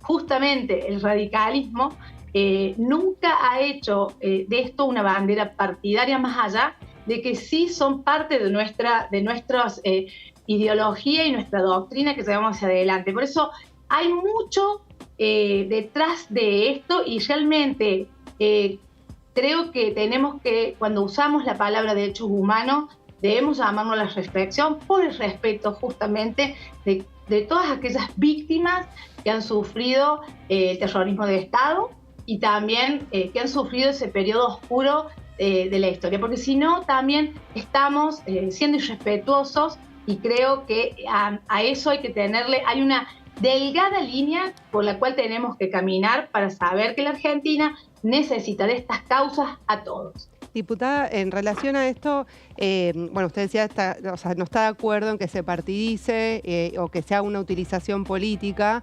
En la sesión del martes, en la sesión especial, hubo un homenaje, distintos homenajes al 24 de marzo, bueno, y hubo algunas, o sea, hay algunos sectores que cuestionan la cifra de desaparecidos, ¿no? Incluso, referentes de Juntos por el Cambio. ¿Qué opinión le merece eso, no? Porque, digamos, si se trata, o de no partidizar o de, hacer memoria, digamos... Yo te contesté la pregunta y ahí va para todo. Yo te digo la verdad que creo que cuando hablamos de derechos humanos, claramente es una concepción que nos debe unir, no que nos debe separar, y que no por esto... No por una cuestión, y el que hable de cifra y demás deberá responder esta pregunta que me estás haciendo. Yo, en la concepción en la cual uno ha trabajado y ha militado en este partido, entendemos que es un periodo oscuro de la historia argentina, que ya tenemos 40 años de ejercicio de la democracia y que hay dolores y que hay todavía derechos humanos a los cuales no estamos llegando, que son justamente estos niños y adolescentes que están bajo la línea de pobreza, el 38% de los argentinos que también se encuentran, sobre los cuales hoy también tenemos que poner la lupa, y que evidentemente algunos derechos todavía tienen vulnerables y no hemos podido con esta democracia darles respuesta. Así que creo que hay que poner el foco hacia adelante, mirar cómo podemos como dirigencia política trabajar, y creo que en eso tenemos que gastar las energías, sobre todo entendiendo que es una causa que nos debe involucrar a todos los argentinos que entendemos que la dignidad de la persona conlleva el respeto a los derechos humanos, ¿no? Diputada, la cambio de tema y le queríamos preguntar si usted tiene información sobre la sesión especial que se está previendo para el 19 de abril, tentativamente, y uno de los temas es la ley de promoción agroindustrial, que involucra, por supuesto, a los productores agropecuarios en una provincia como la suya. Si tiene datos sobre este acuerdo que se podría llegar a alcanzar aquí en Diputados. Mira, no conformo la Comisión de Agricultura, pero sé que el presidente, en la cabeza del diputado Burgaglia, que pertenece a mi bloque, está ya convocado, ya tuvieron una reunión plenaria para poder avanzar en este dictamen. Seguramente hay algunos puntos de vista en común muy importantes que ellos están trabajando, y que todavía, seguramente por respeto al trabajo de comisión, de ver cómo pueden surgir las coincidencias. Creo que es importante por ahí escucharlos a ellos que han trabajado en esta semana, que sé que va a continuar luego de Semana Santa su trabajo, porque tenemos la idea, y esto es más o menos el consenso de distintos bloques, de avanzar en un dictamen para que la próxima sesión, que será a mediados de abril, todavía se tiró tentativamente el 19 de abril, pero por ahí estaremos, pueda lograr este proyecto ver la luz de media sanción, que creo que es un sector que hoy, con la sequía que se está viviendo, con las emergencias que han sucedido también climáticas, por ejemplo, con todo lo que ha sido la piedra y tormentas para determinadas zonas de Cuyo, que ha sido bastante tremenda lo que se está viviendo, es necesario también, así que estaremos expectantes para ver si en este proyecto tenemos más puntos de coincidencia, y a lo mejor seguramente alguna diferencia que podamos tener. Eso no implica que no podamos avanzar con una sesión, pero sé, y vuelvo a repetir, que seguramente el presidente o miembros de la comisión te pueden estar ilustrando un poco mejor sobre este tema. Diputada, gracias por este contacto con nosotros. Un saludo grande. No, gracias a ustedes, que tengan buen fin de semana. Igualmente, buenas tardes.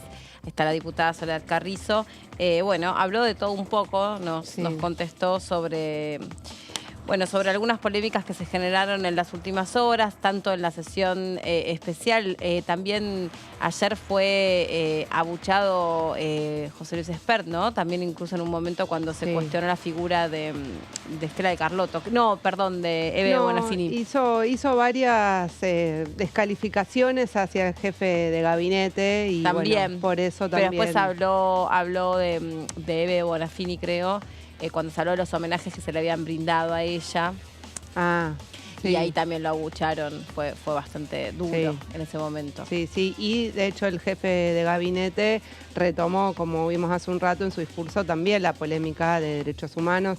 En la sesión especial del martes hubo distintos homenajes y bueno, ahí intervino la diputada Villarruel, que es compañera de bancada de Javier Milei, del mismo bloque, La Libertad Avanza, y tuvo una respuesta muy vehemente de la diputada de izquierda, Miriam Bregman, que tenían aparte carteles de la izquierda, no al negacionismo, son 30.000, porque bueno, es recurrente escuchar desde varios sectores un cuestionamiento a la cifra, ¿no? Cuando son las propias organizaciones de derechos humanos las que vienen pidiendo que den los nombres, o sea, que esa cifra se conozca. O sea, hay un problema de que falta información porque los juicios siguen su desarrollo, los genocidas no han dado la información y hay muchas cosas que no se saben todavía. O sea, por eso está abierto el número también y es parte de esa discusión, ¿no? Entonces ponerlo en cuestión para tirarlo para abajo es un problema. Sí, que a esta altura no debiera ni ser una discusión, ¿no? Sí. No debe ser una discusión. Yo no sé ustedes, mira, pensé que habías estado vos, Jessy, cuando hablamos del negacionismo, pero no. Fue el lunes cuando hablamos con María y estaba también Fabián Wallman. Hablamos sobre, bueno, qué es lo que debe suceder en definitiva respecto de estos discursos que cuestionan sin argumentos aparte y sin argumentos constructivos, y qué es en definitiva lo que buscan los organismos de derechos humanos. Sí. ¿Cuál es la manera, si querés, creativa para hablar con gente obtusa, ¿no? Que está parada en un lugar tan destructiva? Tan destructivo. Sí, se advierte, yo lo que se percibía también ayer en el discurso de Rossi, es que se advierten en esta grieta que hay en la Argentina, una ruptura muy fuerte de políticas de Estado que se han construido a lo largo de los 40 años de democracia, como por ejemplo el tema de derechos humanos, como una política de Estado, y el tema de Malvinas, ¿no? Y me parece que el discurso de Rossi marca una ruptura en estas políticas de Estado, que había coincidencias más allá de las diferencias de cada sector y todo, pero había cierta línea argumental y una continuidad en el tiempo de los diferentes gobiernos en términos de políticas de Estado, en términos de derechos humanos y de política de defensa de la soberanía de Malvinas. Y me parece que ahora hay un quiebre en esto y me parece que no es bueno tampoco, ¿no? Porque se está rompiendo con una tradición histórica de la Argentina en algunos de los pocos temas que hay en la política de Estado, que son estos temas. No hay muchos más temas tampoco de políticas de Estado en el largo plazo, y es una lástima que se genere una grieta en estos ejes centrales que hacen a la democracia, ¿no? Me parece. Y se vio en el discurso de Rossi en esta polémica que hubo alrededor de estos temas. A mí me preocupa ese clima. Primero, observé con mucha preocupación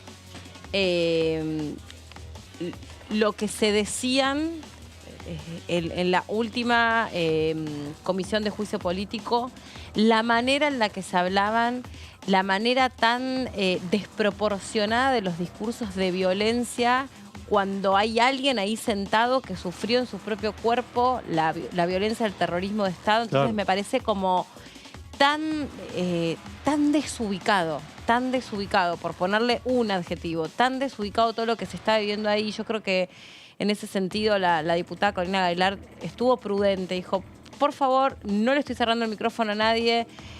¿Por qué no? Porque usted me cerró el micrófono. Pero discutamos después. O sea, hay una persona que está viniendo, que está contando cómo le rompían las costillas, cómo le hacían el submarino, cómo la violaban, cómo la torturaban. Está sentada ahí, está dando testimonio. ¿Te gusta o no te gusta? Está dando testimonio de cómo le afectó a ella. Claro, mínimamente una por decisión, respeto, ¿no? Claro.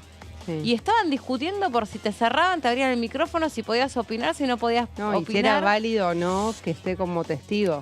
Pero ponele que esa discusión, suponete que esa discusión sea atendible, es una opinión personal, porque también entiendo desde qué lugar la plantea Juntos por el Cambio. Pero estás escuchando una persona que te está... Es como... Me hace acordar muchas veces, y no estoy dando una opinión política, estoy dando una simple mirada. Me hace acordar muchas veces lo que pasa con la justicia. Si va una víctima, con todo lo que significa ser víctima, haces un recorrido enorme, estás cansado que te roben, que esto, que lo otro, que te peguen, que no puedes llegar, vas a hacer la denuncia y te destratan, te maltratan, o están tomándose un mate, o se están limando las uñas mientras vos estás contando algo, decís, che, loco, o sea, está funcionando todo mal. Bueno, pasa que de eso se trata lo del 2x1 también, creo yo. O sea, porque es algo que pasó hace 37 años y que... son familiares, víctimas que vienen incansablemente peleando porque haya justicia y hay trabas permanentes. O sea, hubo, qué sé yo, a lo largo de la historia hubo muchas cosas, ¿no? O sea, hubo evidencia de vida punto final, o sea, hubo distintos hechos que hicieron muy, muy difícil ese camino y fue con mucha lucha. Entonces que vengan un día y te digan, no, le vamos a dar el 2x1. A mí me parece, y a mí en por ese eso, camino por eso yo decía que creo que hay un retroceso en términos de políticas de Estado que han... o una involución, digamos, ¿no? En la dirigencia política, en temas centrales que tendrían que estar todos de acuerdo y que venían totalmente con coincidencias, como el tema de derechos humanos, el tema de Malvinas, ¿no? Totalmente, porque yo creo eso de verdad, no soy un especialista en el tema, pero yo creo que estas cosas, por lo menos en el Parlamento de Alemania, respecto de el nivel de perdón, la palabra perdón y lo que ha pasado con el holocausto judío, esto vos no lo vivís en el Parlamento de Alemania. En el Parlamento de Alemania nadie se cuestiona Nuremberg. Nadie se cuestiona el juicio de Nuremberg, nadie se cuestiona la cantidad de personas torturadas durante el holocausto. El otro día escuché, incluso también, porque está todo banalizado, ¿entendés? Porque está todo banalizado. Incluso eso que vos le decías recién, que te lo reconoció el diputado Alderete. Y está mal que hablemos de un diputado que ya se fue. Te lo reconoció. Pero está bien, te dijo, sí, tiene razón. No podemos estar todo el tiempo comparando un tipo que representa un sector de la sociedad, ¿entendés? Y que fue elegido y que tiene un discurso, esta es una opinión personal desde mi punto de vista, horrible. Pero no podés comparar con Hitler. No, por eso, claro. Ni podés comparar a Bolsonaro con Hitler. Yo como profesor de historia me exaspera cuando hay una banalización del holocausto. Deberían leer como lectura obligatoria en los colegios a Primo Levi. En La Tregua habla de su paso por Auschwitz y cómo escapó de Auschwitz y lo que significó Auschwitz y lo que significó el holocausto. Me parece que banalizar y comparar a Hitler, el monstruo Hitler, con un tipo con el aparato, Milei, ¿no? Porque Hitler con el aparato. El aparato del Estado de lo que fue el nazismo, con un tipo como Milei, me parece que es banalizar, faltarle el respeto a quienes sufrieron, a las víctimas, a los familiares de las víctimas del holocausto, ¿no? Sí, y a la humanidad entera, en definitiva. Porque también es circunscribirlo ahí, como también, yo lo decía el otro día, y esto por ahí es antipático, pero yo también creo que una cosa es la historia de Ebe Bonafini y lo que ella representa y el lugar, creo que estábamos conversándolo con vos, y el lugar que ella ocupa en la sociedad y que le debemos muchísimo, muchísimo a esa mujer que le secuestraron 2 hijos y una nuera y cuando no conocía a nadie, cuando tenía todo para perder y cuando no entendía lo que estaba pasando, golpeó puertas, preguntó, se arriesgó. Incluso otras madres no pudieron sobrevivir después de preguntar qué es lo que pasaba con sus hijos. Pero también, después, con el correr de los tiempos, hay algo de lo que dice la diputada Carrizo que me representa. Donde digo, me parece que después se hizo una utilización de la causa. Sí, pero yo creo que eso es, por eso insistía con la pregunta, porque es de los dos lados, me parece. Sabemos, hubo muchos funcionarios en su momento de Juntos por el Cambio, lo pérfido, por ejemplo, que ha tenido debates televisivos cuestionando la cifra. Entonces, eso también es una utilización política. Y Mauricio Macri. Pero yo digo, pero no tienen que pagar justos por pecadores, o al revés, digamos. O al revés, ¿no? Porque habrá quienes tienen un compromiso enorme por la causa de derechos humanos enorme compromiso por honrar la memoria de los hijos desaparecidos, de las madres desaparecidas, de las personas torturadas, de los sobrevivientes. Y lo que pasó el otro día dentro de la Comisión de Juicio Político fue una vergüenza. Adelante una señora que estaba contando cómo la metían en la cabeza y la torturaban y lo ahogaban en vida. Me pareció una vergüenza, vergüenza. Después, todo es, qué sé yo, se lo lleva Es otra forma de banalizar también. Claro que sí. Y no debemos permitir nosotros como sociedad, ni los discursos negacionistas, ni que se compare todo el tiempo todo con todo, ¿no? Ni que se... Perdón, me olvido que hay una cámara, pero que se burlan de una mujer que está abriendo su corazón, que debe ser todos los días de su vida, se debe mirar al espejo y debe decir, no puedo creer que estoy viva después de haber pasado por lo que pasé en el chalet, siendo torturada sistemáticamente. Tremendo, me pareció un horror. Y después todos aplaudimos 1985 y nos parece un peliculón, pero loco, o sea, tenemos todos los días de nuestra vida, te das vuelta y tenés un testimonio vivo de lo que fue el horror. Y no les importa, perdón, me fui de mambo. Perdón, Jessy. Vamos a la próxima nota.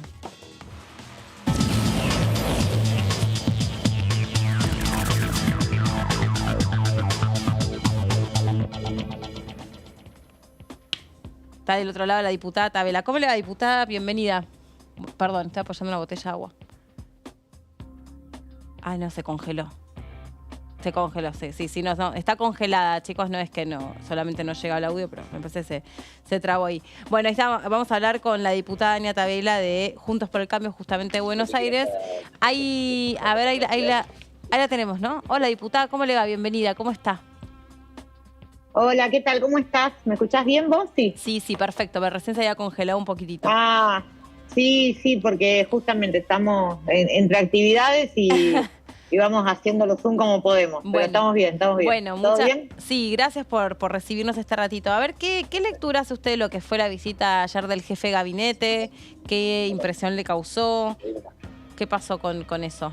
Mira, la verdad que una pérdida de una oportunidad muy grande, ¿no? De una oportunidad de poder haber debatido entre todos algunas cuestiones que tienen que ver con los problemas más urgentes. Básicamente la inflación y la seguridad, y también poder haber avanzado en temas importantes como aquellos vinculados a la educación. Alguna consideración hizo el jefe de gabinete respecto de eso, respecto de la agenda estratégica de ciencia y tecnología. Bueno, me parece que había temas importantes para discutir. El jefe de gabinete arrancó con una buena diagnóstico de algunos temas que le preocupan al gobierno y a la oposición, hasta que en un momento convirtió el informe del jefe, o el intento de informe del jefe de gabinete, en una arenga política para su espacio político. Y la verdad que ahí es donde esto pierde relevancia, donde pierde importancia. Me apena haber perdido una oportunidad de dialogar con un jefe de gabinete que yo creo que es un gran político y un gran referente del Frente de Todos, de temas que realmente son muy importantes, sobre todo considerando que es de la provincia de Santa Fe, que vive en la ciudad de Rosario, que el día anterior habíamos votado casi por unanimidad la ampliación y la mejora y el fortalecimiento de la justicia federal en Santa Fe, y que había otro montón de temas vinculados a la justicia, al narcotráfico, a los delitos asociados y a políticas públicas del Estado respecto de, por ejemplo, educación, cuidados, infancia, adolescencia, que podríamos haber discutido ayer, vinculados también al flagelo del narcotráfico, y que lamentablemente se perdió la oportunidad. Diputada, ¿qué tal? Buenas tardes. Jessica Calcaño la saluda. Hola, Jessica, ¿cómo estás? ¿Cómo está? Bien. El tema del narcotráfico, bueno, estuvo la sesión especial, se avanzó con el proyecto de fortalecer la justicia penal federal de Santa Fe, pero, bueno, en distintas intervenciones se plantean otros temas, otras formas también de abordar un problema muy complejo, ¿no? ¿Cuáles son los que usted considera que debería avanzar esta Cámara en tratar? Sea alrededor del lavado de activos, el problema de la hidrovía, el problema de la urbanización de los barrios. Bueno, hay muchísimos de los temas, pero bueno, ¿cuáles considera usted que sería importante avanzar?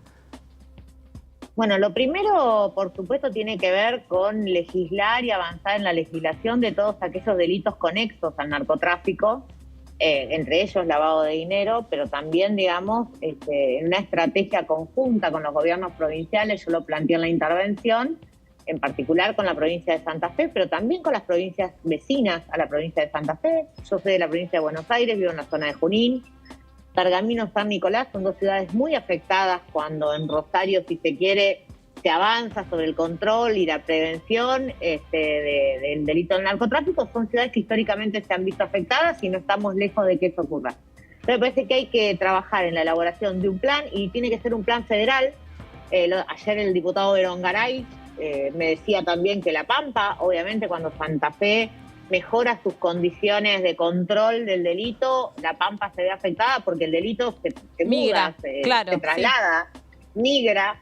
Entonces digo, la verdad es que nosotros tenemos que generar un plan de condiciones federales que sea fortalecer la justicia federal, trabajar sobre el control y la prevención vinculado a todas las provincias linderas, abordar temas que van como desde la hidrovía hasta el lavado de dinero y también trabajar en las áreas de las políticas educativas de carácter social, porque está claro que si vos tenés, por ejemplo, durante 2 años a los chicos afuera de la escuela, entre 12 y 15 años en la calle, los servís en bandeja de oro para la delincuencia organizada. Y eso no se tuvo en cuenta cuando se decidió cerrar las escuelas. Bueno, hay que empezar a discutir estos temas y volver a traer a esos chicos a la escuela, ver cómo los sacás de las manos de los delincuentes y recuperar el control sobre ese tema. Diputada, perdón, hago un pequeño comentario. De hecho, contaban que precisamente durante la pandemia había crecido mucho la figura del soldadito a disposición de las bandas de narcotraficantes, porque justamente, o sea, por ahí eran pibes que realmente querían hacer algo de sus vidas, que realmente querían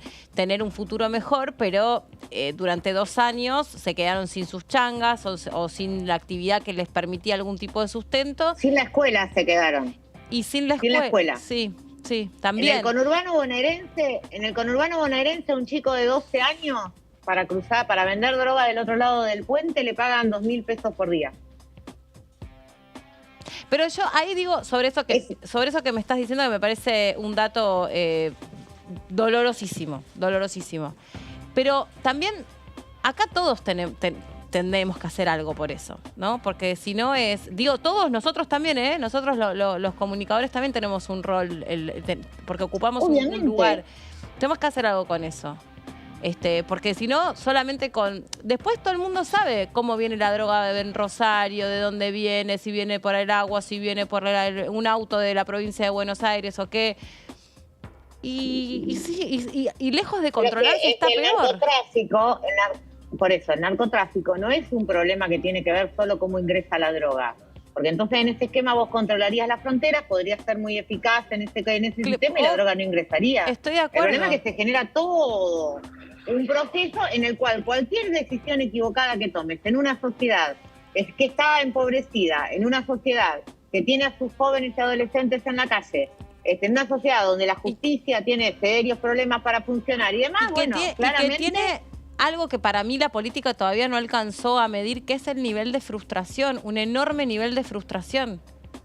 Porque y de decepción. Sí, bueno, sí, lo mismo, que hay una credibilidad que si vos tenés una credencial educativa vas a estar en un lugar un poquito mejor. Pero después te das vuelta y la realidad es que el día a día te das cuenta que aún así no llenas la heladera, no tenés dónde vivir, viajás mal. Igual, está bien, sí, eso es así.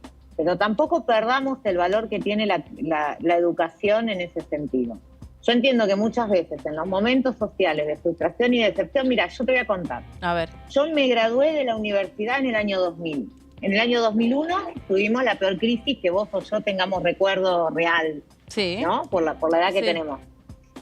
Y la verdad es que con el título universitario o con el título terciario tenés una herramienta más que cuando no tenés el título. Sí.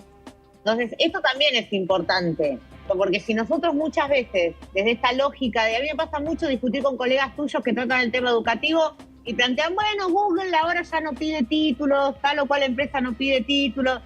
Es como que también nosotros a veces perdemos en perspectiva porque el mercado nos empuja, porque la lógica del mercado y de la demanda laboral va por este camino. A veces también nosotros perdemos en perspectiva un poco el rol que tiene la institución educativa, que no es solo la de otorgar un título, sino que también es una ordenadora social. Y eso fue un poco lo que nos pasó con el cierre de las escuelas en la etapa de la pandemia. No estoy diciendo que este sea el único problema que aumentó las posibilidades del narcotráfico de profundizar y de penetrar en nuestras ciudades más empobrecidas y en nuestras ciudades más complicadas. Digo, esto se da en un esquema donde la fuerza de seguridad no tienen capacitación, no tienen recursos para afrontar la prevención, la inteligencia y el control. Se da en una justicia que tiene una cantidad de vacantes importantísimas y no puede cumplir su rol. Se da en una justicia que no cambió, que cambió, pero que no lo aplicó, como en el caso de Santa Fe, la forma de enjuiciamiento. Tendría que pasar a un sistema acusatorio, sigue en el sistema inquisitivo. Se da en una lógica de un Estado absolutamente desmembrado, donde están rotos los distintos códigos de convivencia dentro del Estado. Bueno, esto explota y hoy tenemos Rosario. Yo lo que trato de plantear, se lo planteé el día de la sesión y lo planteamos ayer al jefe de gabinete, bueno, a ver, ¿cómo hacemos para discutir esto en un plan federal que impida que no haya más Rosario? Digamos, que Rosario pueda controlarse y ordenarse y que no tengamos que sufrir esta realidad en el resto de las provincias. O que no se profundice la realidad que ya tenemos. Sí. Diputada, ¿cómo le va? Martín Yata le saluda. Hola, Recién Martín, hablábamos, ¿cómo estás? a raíz del discurso del jefe de gabinete, hablábamos aquí en el piso de dos temas que tocó Rossi y que tienen que ver con políticas de Estado que se han trabajado en los últimos años y que la Argentina venía manteniendo como políticas de Estado, había coincidencias y sin embargo ahora parecería ser que se han roto, o por lo menos a simple vista parece que hay como un regreso, un retroceso en todo esto, en el debate, que es el tema de los derechos humanos y el tema de Malvinas. ¿Usted lo percibe así como un cierto retroceso en esta puja, en esta grieta que se está dando de dos temas centrales que eran políticas de Estado hasta ahora? No, yo no creo que haya. La verdad que ayer disentí absolutamente con el planteo que hizo el jefe de gabinete.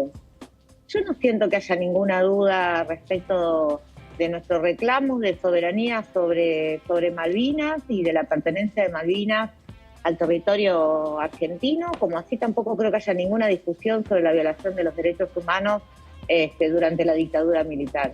Me parece que hay sí una manipulación de algunos sectores de la política, de los distintos sectores, para tratar de generar sobre esos temas una grieta que queda cómoda porque es parte de la historia, porque entonces no se discute y porque da argumentos de un lado y del otro. Pero me parece que los argentinos,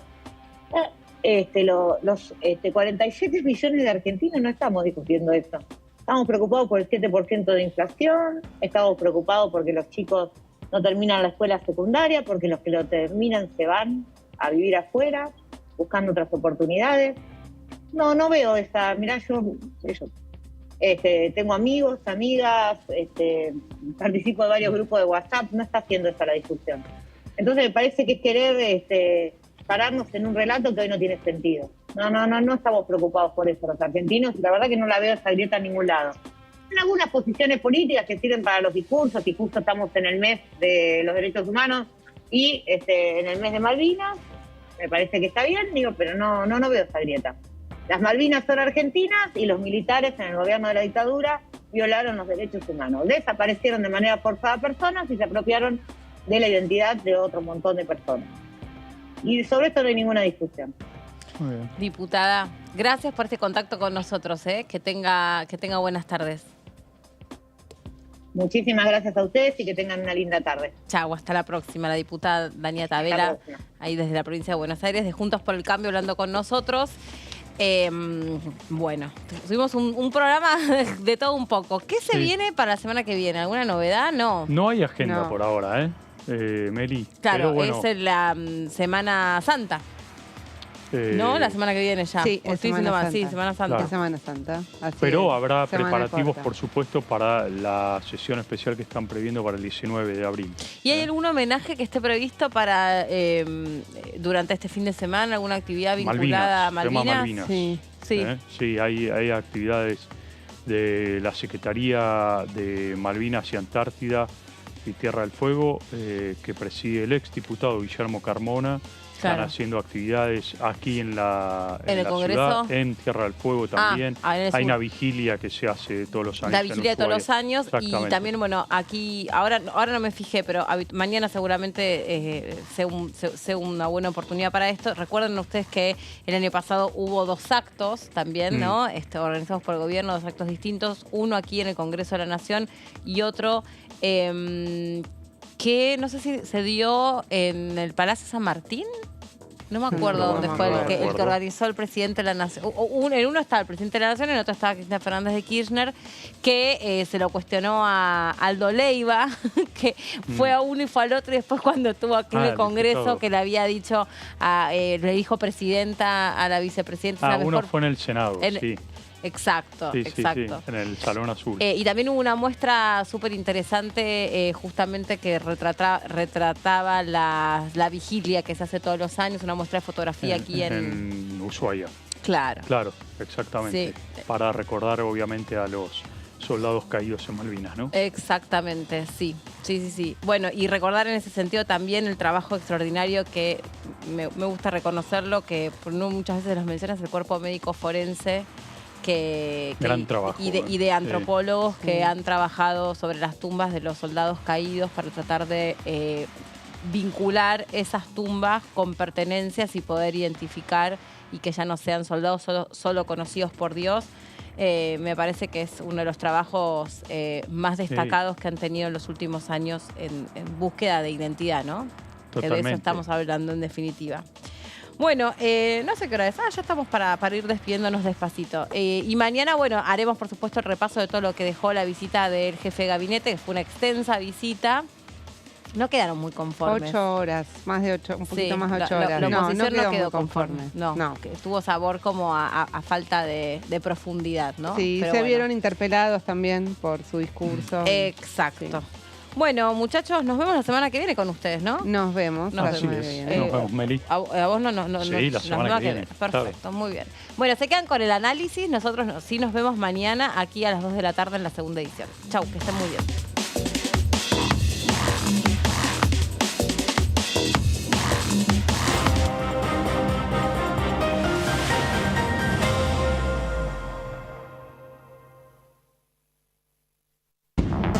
Hola, ¿qué tal? ¿Cómo andan? Bienvenidos, bienvenidas. Aquí estamos. Es un proyecto que suscribimos 18 de los 19 diputados nacionales en la provincia de Santa Fe con la idea de poder preparar a la justicia federal para el sistema acusatorio adversarial que impone nuestro nuevo Código Procesal Penal. No solamente prevé jueces de garantía, fiscales, defensores que van a tener un rol preponderante en la nueva dinámica del sistema, sino inclusive también corrige algunos desfasajes históricos.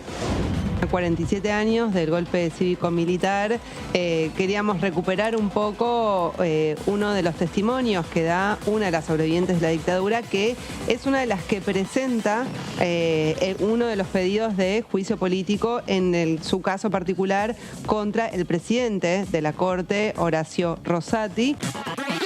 DTV, tercera edición, de lunes a viernes. En este inicio de clases también podés pagar lo que es justo, porque con precios justos se mantienen hasta el 31 de marzo los productos de la canasta escolar. 316 productos en grandes supermercados y librerías adheridas de todo el país al mismo precio. Paga como quieras, pero paga lo que es justo. Conoce más en argentina.gov.ar/escolar. Primero la gente. Ministerio de Economía. Argentina Presidencia.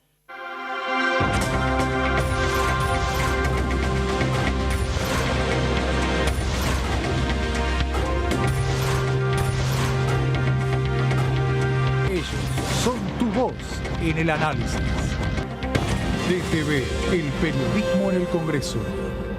Continúa abierto el registro de acceso para los subsidios a la energía. Ahí podrás realizar la solicitud para acceder a los subsidios de gas y electricidad. Ingresá a www.argentina.gov.ar/subsidios y completa el formulario de inscripción. Acordate de tener las facturas a mano, ya que se te van a solicitar datos de medidor y número de usuario. No hace falta que el servicio esté a tu nombre. Con la segmentación energética, construimos un sistema energético más justo y sustentable y seguimos acompañando a quienes más lo necesitan. Secretaría de Energía, Ministerio de Economía, Argentina Presidencia.